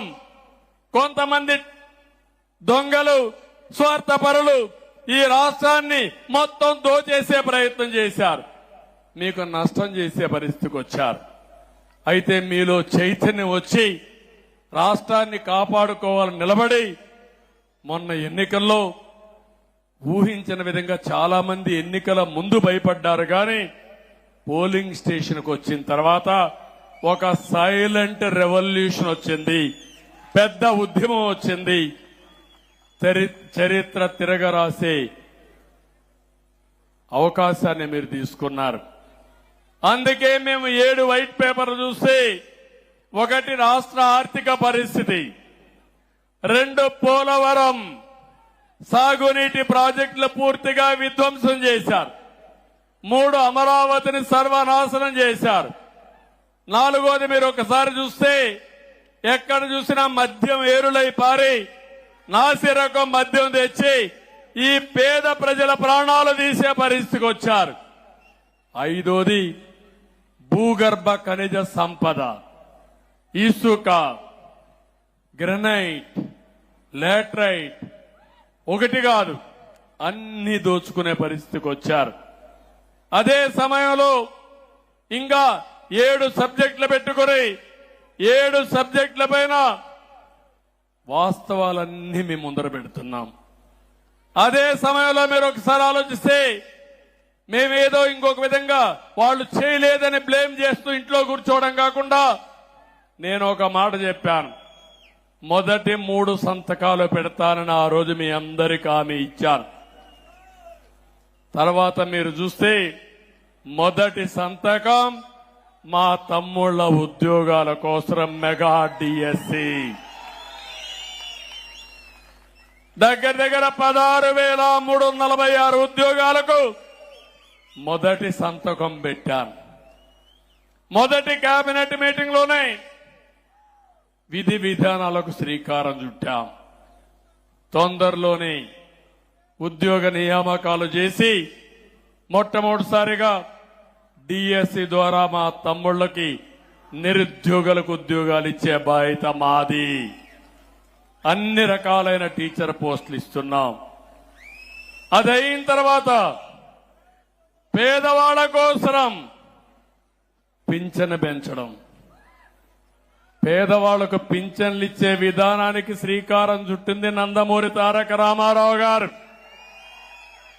మొట్టమొదటిసారిగా 35 రూపాయలు ఆయన పింఛను ప్రారంభించారు. దాన్ని 75 రూపాయలు చేశాను.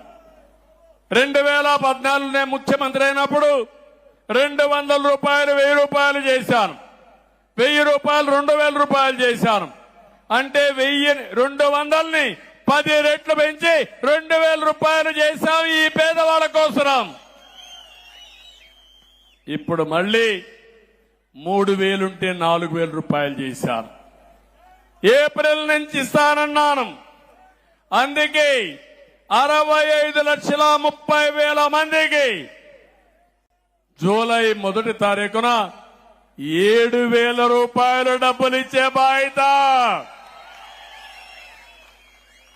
ఆ రోజు ఎన్నికలప్పుడు చెప్పారు, వాలంటీర్లు లేకపోతే మేము ఇంటి దగ్గర పింఛన్ ఇవ్వలేమని.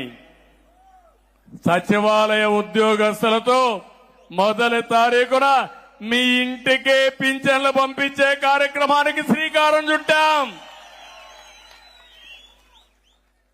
అంటే కళ్ళబొల్లి కబుర్లు చెప్పి మభ్యపెట్టి మోసాలు చేసే పాలకులు పోవాలి. ఇంకో పక్కన మీరు చూస్తే వికలాంగులకి 3,000 రూపాయల నుంచి 6,000 రూపాయలు చేసే కార్యక్రమానికి శ్రీకారం చుట్టారు. కొంతమందిని చూశాను, ఇంట్లో నుంచి బయట రాలేరు, నడవలేరు, ఇంట్లో ఒకరు వారికి సేవలు చేయాలి. చాలా మంది అలాంటి వాళ్ళు ఉంటారు. అందుకనే ఒక 20,000 30,000 మంది ఉంటే వాళ్లకు నెలకు 15,000 రూపాయలు ఇచ్చే కార్యక్రమానికి శ్రీకారం చుట్టాం. డబ్బులు ముఖ్యం కాదు, మానవత్వం ముఖ్యం. పేదవాడికి అండగా ఉండడం అవసరం. అందుకే ఈ కార్యక్రమానికి శ్రీకారం చుట్టాం. కొంతమందికి 10,000 రూపాయలు పింఛన్ ఇస్తున్నాం. ఇంత ఇస్తున్నామంటే ఈ ప్రభుత్వానికి పేదవాళ్లపై నుండే ప్రేమ అని చెప్పి నేను మీకు తెలియజేస్తున్నా. ఇది ఒక కార్యక్రమం పెట్టుకుని 1 తారీఖున ఒక పండుగ వాతావరణంలో ఈ పెన్షన్లు పంచే కార్యక్రమానికి శ్రీకారం చుడుతున్నాం. మీరందరూ కూడా నిండు మనసుతో ఆశీర్వదించండి. ప్రతి ఒక్కరు కూడా మీరు ఎక్కడికక్కడ ఈ ప్రభుత్వం చేసే మంచి కార్యక్రమాలకి మీరు కూడా అండగా ఉండాలని మిమ్మల్ని అందరినీ కోరుతున్నా. 3వ కార్యక్రమం ల్యాండ్ టైటిలింగ్ యాక్ట్. ఒక కుట్ర, ఒక మోసం, మీ భూమి కొట్టేసే పరిస్థితులు వచ్చారు. మీ పట్టాదారు పాస పుస్తకం మీద మీ తాత మీ ముత్తాత మీ స్వార్జితం ఆ పుస్తకం పైన బొమ్మ ఉంది. తమ్ముళ్ళు, ఎవరిది బొమ్మ? ఇప్పుడు నా బొమ్మ వేసుకోవాలా? నేను వేసుకుంటానా? నేను అంటే మీ భూమి పైన నా బొమ్మ వేసుకుంటావా నువ్వు? అందుకే చెప్పా, ఆ చట్టంలో కూడా ఇష్టానుసారంగా పెట్టేశాడు. అంటే ల్యాండ్ టైటిలింగ్ ఆఫీసర్ కూడా ఉంటా అంట రిజిస్ట్రేషన్ కి. టైటిల్ రిజిస్ట్రేషన్ ఆఫీసర్ వాడెవడో తెలియదు. అప్పలెంట్ అథారిటీ వాడెవడో తెలియదు.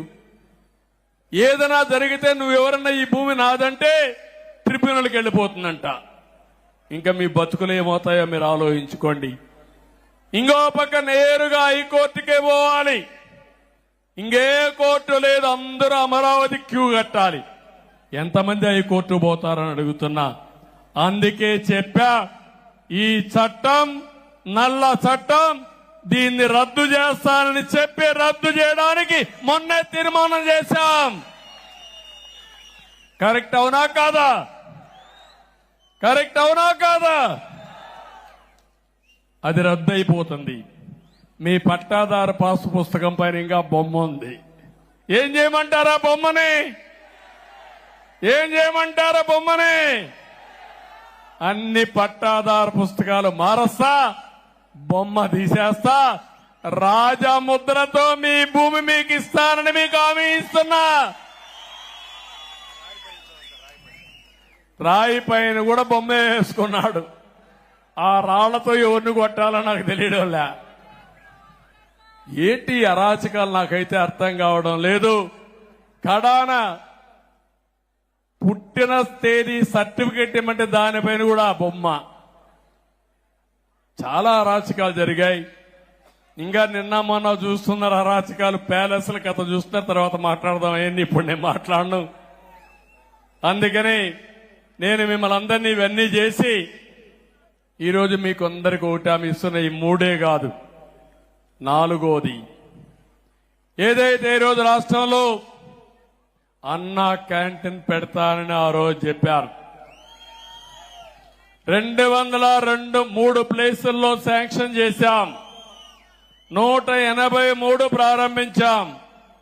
వీళ్ళు వచ్చిన తర్వాత అవన్నీ కూడా ఇష్టానుసారంగా చేసి దెబ్బతీసే పరిస్థితికి వచ్చారు. అందుకే అన్ని రిపేర్లు చేయమన్నాం. ఒకేసారి 183 అన్నా క్యాంటీన్లు ఓపెన్ చేస్తామని హామీ ఇస్తున్నాను, అనౌన్స్ చేస్తున్నాను. ఆ తర్వాత ఇంకా అవసరమైతే అవసరం కొద్దీ అన్నా క్యాంటీన్లు పెంచుతాం. ఈ అన్నా క్యాంటీన్లు పెంచి దీనికి ఒక ఏర్పాటు కూడా చేస్తున్నాం. ఎవరైనా మీరు పుట్టిన తేదీన 10 మందికి భోజనం పెట్టాలంటే కుప్పంలో ఉండే అన్నా క్యాంటీన్ పెట్టచ్చు, జిల్లాలో ఉండే అందరికీ కావాలని పెట్టచ్చు. ఇంకా శక్తి ఉంటే రాష్ట్రంలో ఉండే అందరికీ పెడితే మీ ఫోటో కూడా అక్కడ వేసి అవసరమైతే మీరు మాట్లాడాలంటే ఫోన్లో కూడా మీరు వాళ్ళతో మాట్లాడి మీకు ఓపిక ఉంటే అక్కడ పోయి సర్వ్ చేసే అవకాశం ఇచ్చి పేదవాళ్లతో అనుసంధానం కావాలని నేను కోరుకుంటున్నా. సమాజ సేవ కోసం ఒక యుగ పురుషుడు ఎన్టీ రామారావు గారు టీటీడీలో అన్నదానం పెడితే 1,00,000 మందికి ఈరోజు ఫ్రీగా అన్నదానం చేస్తూ ఇప్పటికే 1,000 కోట్ల రూపాయలు ఫిక్స్డ్ డిపాజిట్ ఉంది. మంచి కార్యక్రమానికి ఎప్పటికి కూడా ఏమాత్రం అవరోధాలు ఉండవు. తప్పకుండా ఈ అన్నా క్యాంటీన్ ఒక మంచి కార్యక్రమం. దీన్ని లాజికల్ గా తీసుకెళ్తాం. ఇక్కడ రవిని నేను మనస్ఫూర్తిగా అభినందిస్తున్నా. ఎన్ని ఇబ్బందులు పెట్టినా చాలా గట్టిగా ఉండి ఇక్కడ విభేదించి అన్నా క్యాంటీన్ సుజావుగా నడిపించినటువంటి రవిని మీ అందరి తరపున మనస్ఫూర్తిగా అభినందిస్తున్నానని చెప్పి కూడా నేను మీకు తెలియజేస్తున్నా. ఈ 3-4 కార్యక్రమాలే కాకుండా ఇంకో కార్యక్రమం ఉంటుంది. రెండమ్మా,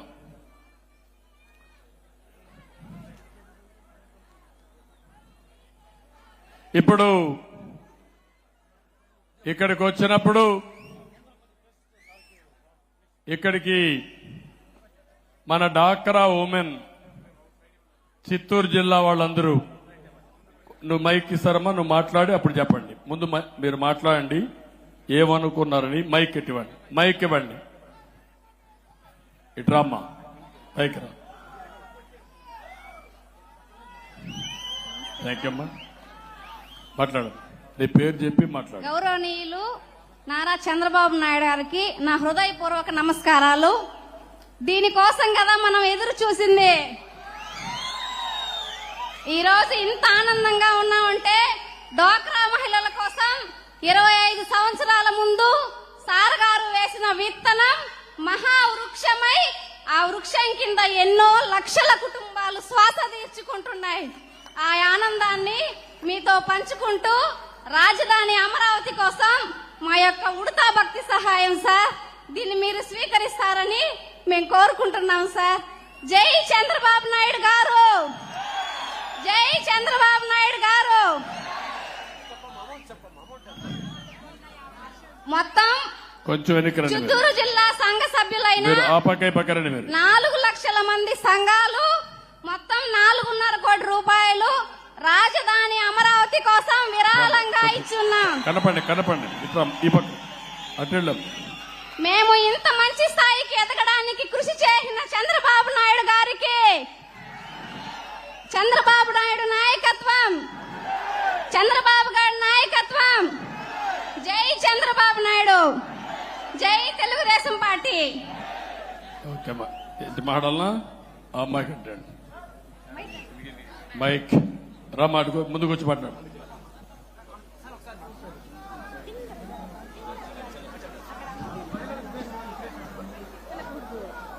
మన ఇంటి ఇలవెల్పు, మన ఆంధ్రప్రదేశ్ రాష్ట్ర నిర్మాత, మన రాజధానిని ఏర్పాటు చేసే సత్తా ఉన్న నాయకుడు, ఏకైక నాయకుడు మన నారా చంద్రబాబు నాయుడు గారికి జై కొడుతూ మనమందరం మన ఆంధ్రప్రదేశ్ తరపున మన ఇంటికి వచ్చిన మన దేవత, మన దేవుడు, ఆరాధ్య దేవునికి వందనం తెలుపుతూ, మన ఇంటికి వచ్చిన మన తండ్రి లాంటి వారికి నమస్కరిస్తూ, మా అన్న చంద్రబాబు నాయుడు సార్ గారికి మా సంఘ మహిళలందరి తరపున మన సంఘాలను ఏర్పాటు చేసి చిన్న చిన్న సంస్థల నుండి పెద్ద సంస్థల వరకు ప్రతి ఒక్క ఆఫీస్లోనూ, ప్రతి ఒక్క సంఘంలోనూ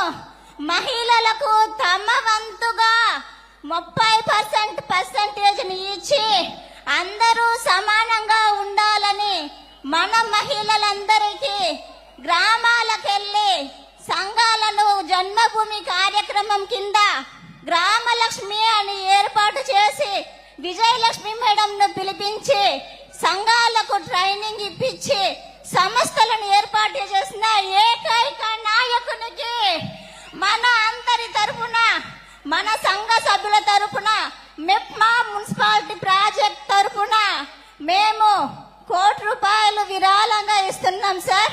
దానిని మా అందరి తరపున స్వీకరించాలని మరీ కోరి మనవి చేస్తున్నాం సార్. ఇప్పుడు ఒక వినూత్నమైన అనుభూతి. దగ్గర 95-97 ఆ ప్రాంతంలో నేను డాక్రా సంఘాలను ఏర్పాటు చేశాను. డాక్రా సంఘాలు స్వయం సహాయక సంఘాలు.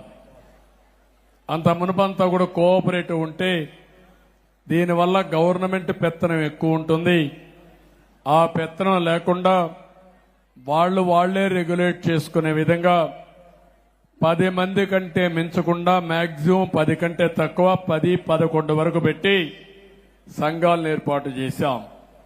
సమైక్య ఆంధ్రప్రదేశ్లో ఏర్పాటు చేసిన సంఘాలు ఒక బలమైన సంఘాలుగా తయారైనాయి. భారతదేశానికి ఒక ఆదర్శంగా తయారైనాయి. ప్రపంచమంతా వెళ్లే పరిస్థితికి వచ్చారు.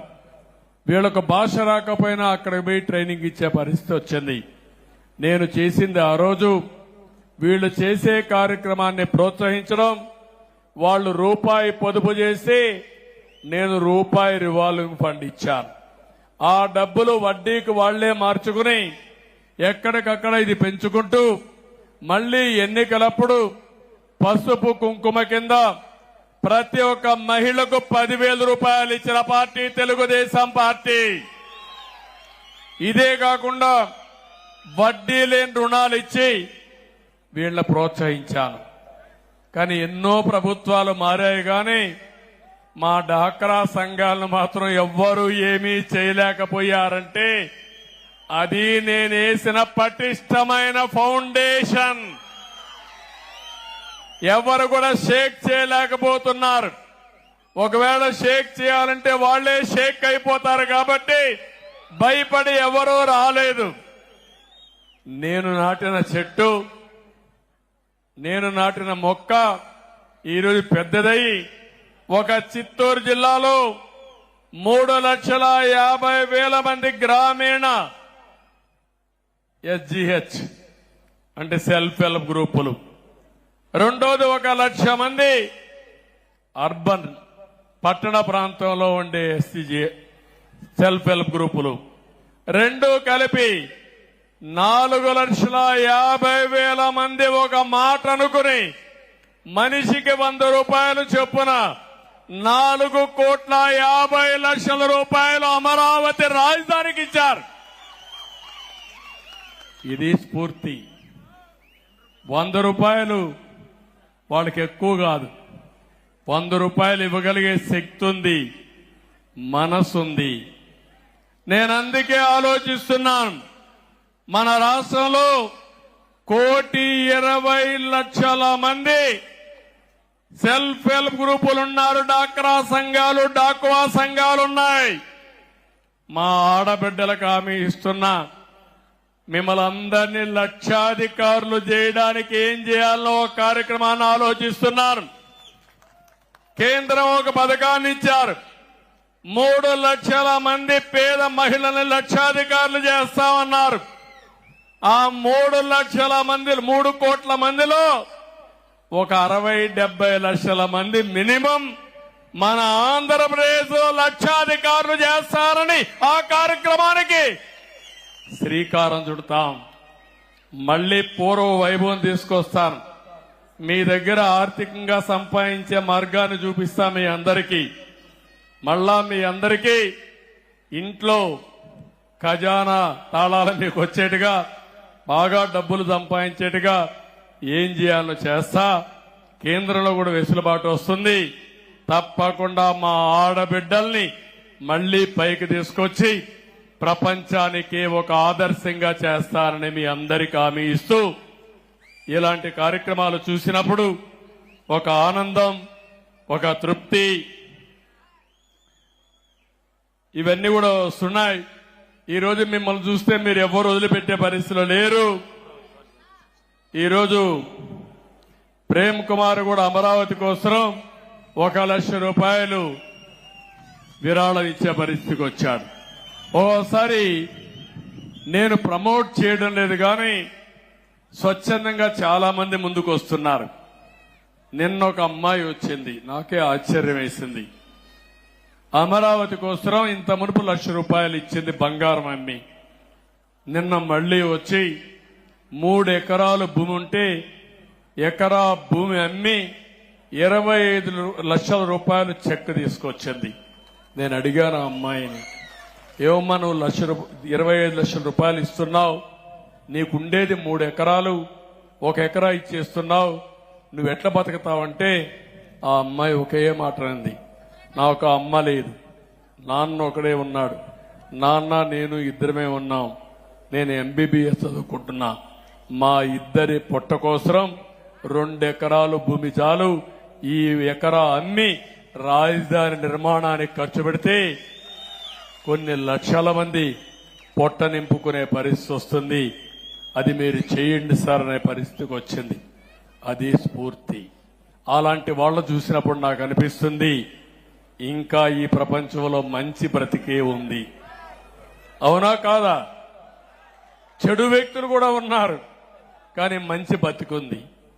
మంచిని బతికించడానికి కొంతమంది ఉన్నారు. అదే మంచి ప్రయోగం.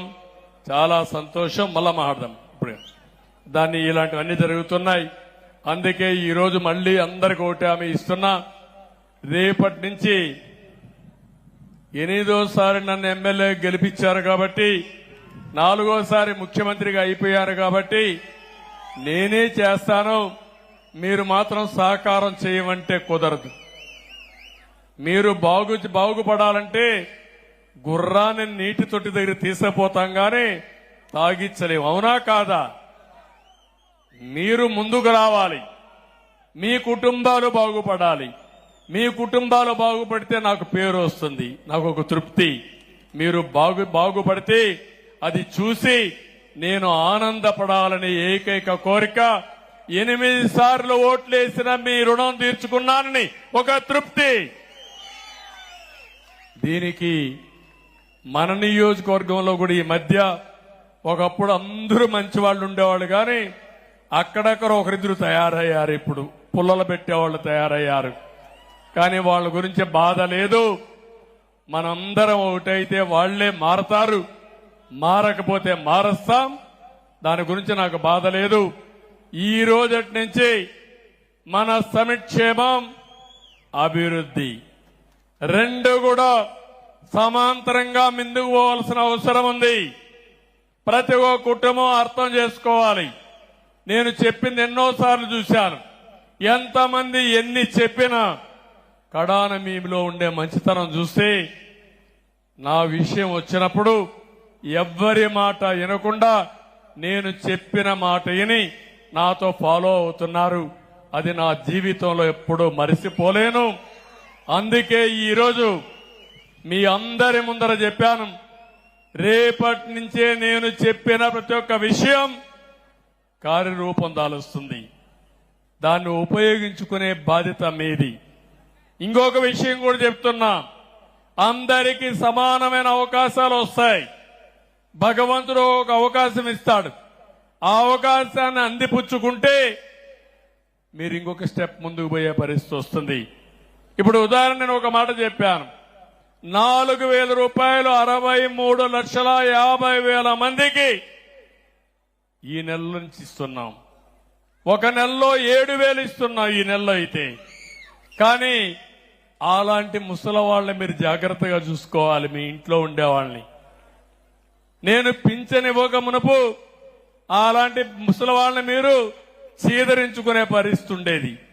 ఈ ముసలోళ్ళు ఇంకా బతుకున్నారు, మేమే కష్టాల్లో ఉన్నాం, మా కష్టం వెళ్ళి ఎక్కడ పెడదామని.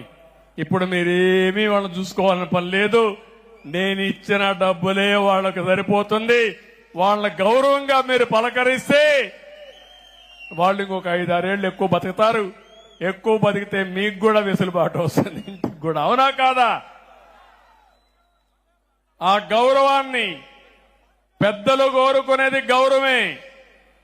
మిమ్మల్ని పెంచి పోషిస్తారు. చివరి రోజుల్లో కన్న కొడుకు చూసుకోవాలని, కన్న కూతురు చూసుకోవాలని, గౌరవంగా బ్రతకాలని చూస్తారు. ఆర్థిక ఇబ్బందుల వల్ల కొంతమంది చూసుకోలేకపోతే ఆ బాధ్యత ఈరోజు నేను ఎన్నోసార్లు చెప్పాను, మీ ఇంటికి పెద్ద కొడుకుగా ఉంటా, మిమ్మల్ని ఆదుకుంటానని చెప్పి నా బాధ్యత నేను నెరవేర్చానని చెప్పి నేను మీకు తెలియజేస్తున్నా. ఈరోజు వాళ్ళను కూడా బాగా చూసుకుని నేను ఇంకోటి కూడా చెప్తున్నాను, అనేక కార్యక్రమాల ద్వారా మన సూపర్ 6 ఉన్నాయి, ఒక్కొక్కటి అమలు చేస్తాం. మేము డబ్బులు ఇస్తాం, కానీ ఆ డబ్బులు మీ కుటుంబానికి వస్తాయి.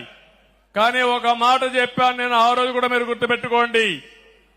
ఈ రోజుండే ఆనాడుండే ప్రభుత్వం 10 రూపాయలు ఇచ్చి మీ దగ్గర 100 రూపాయలు దోచేస్తున్నారు. నేను వచ్చిన తర్వాత 10 రూపాయల బదులు 15-20 రూపాయలు ఇచ్చి 20 రూపాయల్ని 200, 2,000, 20,000, 2 లక్షలు చేసే మార్గాన్ని చూపిస్తానని ఆ రోజే చెప్పాను. అదే పేదరిక నిర్మూలన, ఆదాయం సంపాదించే మార్గం, అవి చూపించే బాధ్యత నాది. దాన్ని ఉపయోగించుకునే బాధ్యత మీదని మీ అందరికీ తెలియజేసుకుంటూ, ఈరోజు రేపు ఇక్కడే ఉంటా, అందరితో మాట్లాడి ఏమేం చేయాలో చేస్తాం. ఇక్కడే అమరావతి నిర్మాణానికి రామకుప్ప మండలం తెలుగుదేశం పార్టీ 5 లక్షల రూపాయలు ఆర్థిక సహాయం చేయడానికి ముందుకొచ్చారు. ఆనందరెడ్డి గారిని మనస్ఫూర్తిగా తెలుగుదేశం పార్టీ కుటుంబ సభ్యులు కూడా అభినందిస్తున్నా. వారికి కూడా ధన్యవాదాలు. నేను ఇది ఎవరిని అడగలేదు, ఆ పేరు బలం మారిగా ఉంది. అమరావతి పేరు బలం మీ అందరూ కూడా ఆలోచిస్తున్నారు. నాకు ఇల్లుంది కానీ జాతికి ఒక అడ్రస్ ఉండాలనే ఉద్దేశంతోనే అమరావతి కోసం ముందుకొచ్చి స్వచ్ఛందంగా మీరు వచ్చారు. ఇది తప్పకుండా మీ యొక్క స్ఫూర్తి అమరావతి నెంబర్ 1 సిటీగా తయారవుతున్న దాంట్లో అనుమానమే లేదని చెప్పి మీరు తెలియజేసుకుంటూ మరొక్కసారి అందరికీ నమస్కారాలు. మళ్లీ విజ్ఞప్తి చేస్తున్నా, ఇక్కడ మీటింగ్ కొంతమంది వచ్చారు, కొంతమంది ఇంటి దగ్గర ఉంటారు. ఉండే 2,60,000 65,000 మన ఓటర్స్ ఉన్నారు. 2,25,000 2,25,000 మంది ఓటర్లు ఉన్నారు. జనాభా 3,50,000 4 లక్షల మంది ఉంటారు. అందరికీ విజ్ఞప్తి చేస్తున్నా, ప్రతిరోజు ఆలోచించండి. నేను చేసే కార్యక్రమాలు మీకు ఎట్లా ఉపయోగపడతాయో ఉపయోగించుకునే బాధ్యత మీది. మళ్ళీ చెప్తున్నా, నేను అందరి వాడిని, ఏ ఒక్కరి వాడిని కాదు. మీ ఇంట్లో ఒక కుటుంబ సభ్యుడిగా ఉంటా, మీకు అండగా ఉంటా, తోడుగా ఉంటా, మీ కష్టాలు తీర్చడానికి అనునిత్యం మీకు సహాయకారిగా ఉండి మిమ్మల్ని ఆదుకుంటానని మరొక్కసారి తెలియజేసుకుంటూ, ఎవరెన్ని చెప్పినా వినకుండా నేను కూడా మొత్తం కంప్యూటరైజ్ చేస్తాను. ప్రతి ఒక్క ఇంటి యొక్క ఆదాయాన్ని, కొంతమంది కావాలని కూడా మీకు చెప్పచ్చు, మీకు వచ్చే ఆదాయాన్ని తగ్గించడం కోసం సంక్షేమ కార్యక్రమాలను ఎగ్గొట్టడం కోసం ఇవన్నీ చేస్తున్నారని. అవి మాత్రం చెయ్యను. నేను చేసే పని ఒకటే, నేను సంపాదించేది ఈ ప్రజల కోసమే సంపాదిస్తున్నాను, కష్టపడుతున్నాను. కష్టపడిన తర్వాత ఆ యొక్క సంపద మీకే చెందాలి. ఈ పందికొక్కులు ఎవరూ మేయకుండా కాపలా ఉండడం నా బాధ్యత. తిరిగి ఆ సంపదలో వచ్చే ఆదాయం ఈ ప్రజల సంక్షేమం కోసం, అభివృద్ధి కోసం నిరంతరం కష్టపడతా. భగవంతుణ్ణి ప్రతిరోజు ఒకే కోరిక కోరుతున్నా. ఆ కోరిక మీరు చూస్తే తెలుగు జాతి ప్రపంచంలో నెంబర్ 1 గా ఉండాలని, భారతదేశంలో ఉండే కుటుంబ వ్యవస్థ ఒక పవిత్రమైన వ్యవస్థ, ఇది ఇంకా పటిష్టంగా ఉండాలని, పేదరికం లేని సమాజం కోసం శక్తిని మన్ని భగవంతుని కోరుకుంటాను.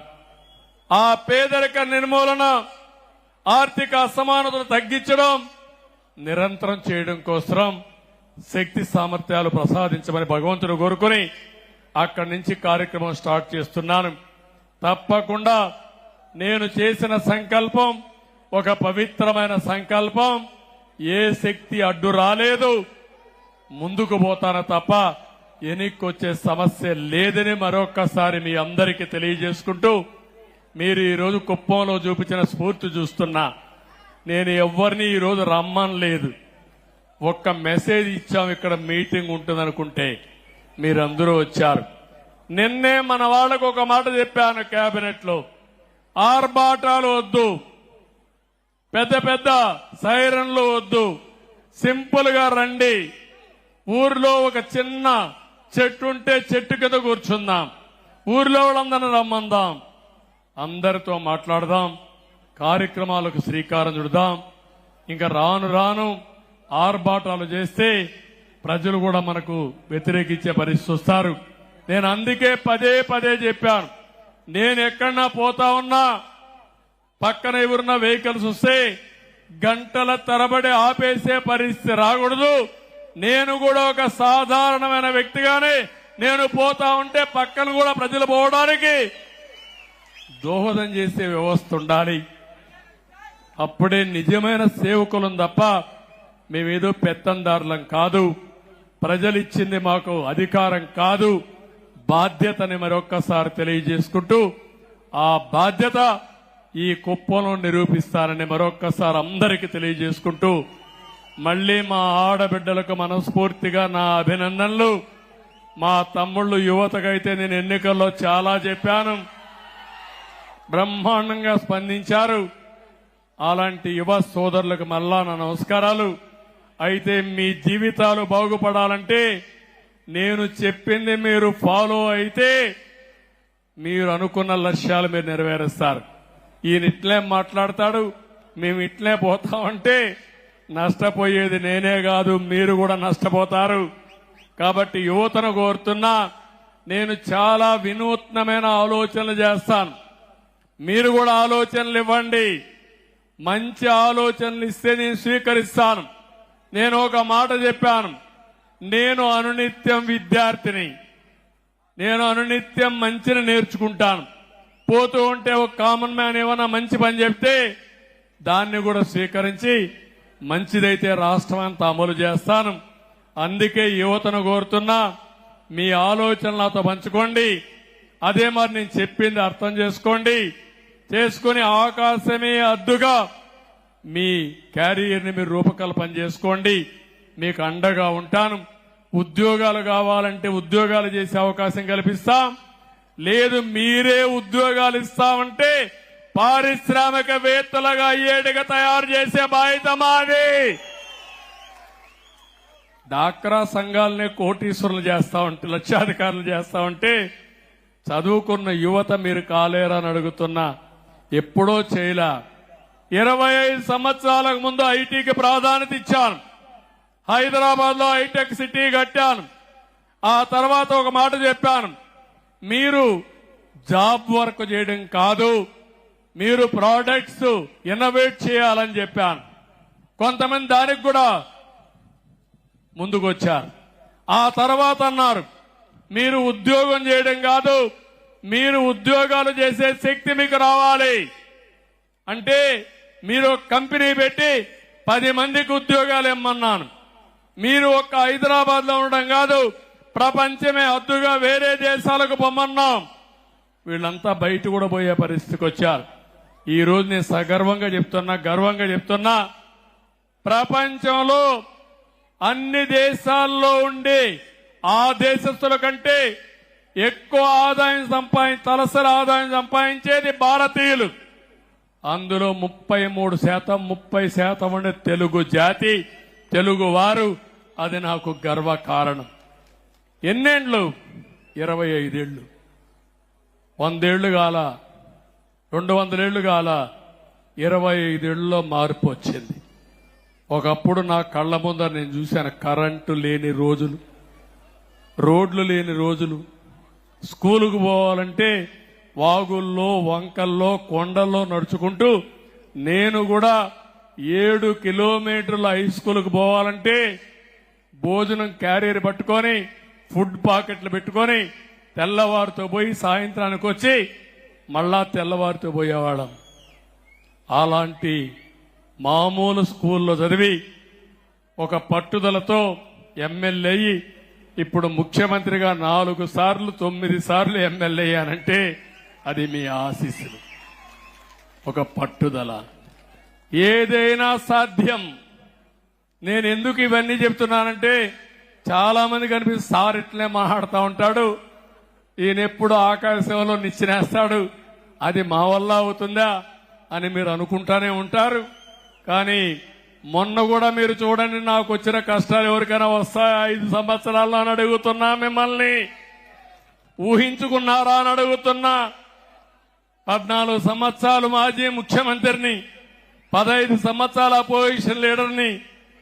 ఏ తప్పు చేయకపోయినా ఎన్ని ఇబ్బందులు వచ్చాయో చూశారా అని అడుగుతున్నా. ఎక్కడన్నా మనోసంకల్పం తగ్గిందా అని అడుగుతున్నా. మనోధైర్యం సడలిందా అని అడుగుతున్నా. దానికి కారణం నేను నమ్మిన విధానం. నేను తప్పు చెయ్యలేదు కాబట్టి ఎవ్వడికి నేను భయపడవలసిన అవసరం లేదనే ఉద్దేశంతో ముందుకెళ్ళా. కొన్నిసార్లు అయితే అవన్నీ ఇప్పుడు చెప్తే బాగుండదేమో గాని నేను ఒకే మాట చెప్పాను. వెంకటేశ్వర స్వామికి బ్రహ్మోత్సవాల సందర్భంగా పట్టు వస్త్రాలు, లాంఛనాలు సమర్పించే సమయంలో నేను పోతా ఉంటే 23, 24 క్లేమోర్ మైన్స్ బ్లాస్ట్ చేసినప్పుడు కూడా భయపడలేదు. నా ప్రాణానికి నేను భయపడను.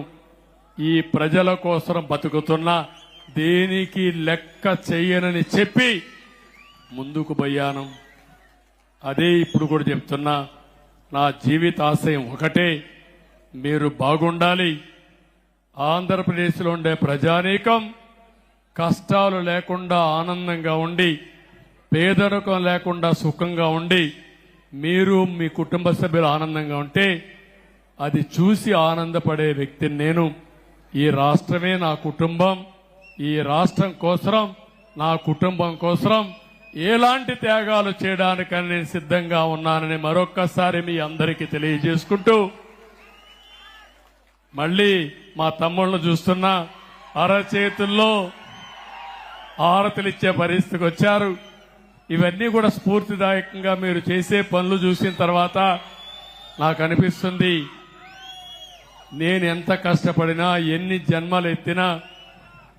జన్మలెత్తి మీకు సేవ చేసినా మీ రుణం తీర్చుకోలేను. కానీ ఒక నమ్మకం ఉంది, మళ్ళీ ఒక చరిత్ర తిరగ రాయడానికే ఈ రోజు మీరందరూ ఎంపిక చేసుకున్నారు. ఆ చరిత్ర తిరగరాస్తా మీ మనస్సుల్లో శాశ్వతంగా స్థానం సంపాదించడానికి అనునిత్యం పనిచేస్తానని మరొకసారి మీ అందరికీ తెలియజేసుకుంటూ, మరొకసారి పేరు పేరున ప్రతి ఒక్కరికి నా నమస్కారాలు, ధన్యవాదాలు. మళ్ళీ మళ్ళీ వస్తానే ఉంటా. ఇవన్నీ సెట్ అయ్యే వరకు 3 నెలలకు ఒకసారి వస్తా, సెట్ చేస్తా. సెట్ చేసిన తర్వాత మానిటర్ చేస్తా. మానిటర్ చేసి మీరందరూ ఆనందంగా ఉండే వరకు మీకు అండగా ఉండే బాధ్యత నాది నాది నాదని మరొక్కసారి విజ్ఞప్తి చేస్తూ అందరికీ తెలియజేసుకుంటూ సెలవు తీసుకుంటున్నా. నమస్కారాలు, ధన్యవాదాలు. Thank you. అందరికీ శిరస్సు వంచిన నమస్కారాలు తెలియజేస్తున్నా. ఇక్కడే రవి అన్నా క్యాంటీన్ నడుపుతుంటే నడిపిన దానికి 700. ఇక్కడ ఒక ల్యాండ్ ఇవ్వమన్నాడు, పార్టీ ఆఫీసులు ఇస్తాను కూడా చెప్పాను. ఎప్పుడు అధికారంలో ఉన్నా అపోజిషన్ లో ఉన్నా సిబిఎన్ పేరుతో శాశ్వతంగా అన్నా క్యాంటీన్ రన్ చేయాలని రవి అభిప్రాయం. తప్పకుండా రవి, అది జయప్రదం అవుతుంది. నువ్వు ముందుకెళ్ళు, అన్ని విధాలా సహకరిస్తాం. Thank you. అందరికీ చెప్తూ ఇక్కడ ఉండే తెలుగుదేశం పార్టీ కుటుంబ సభ్యులకు ప్రత్యేకంగా నా నమస్కారాలు, ధన్యవాదాలు.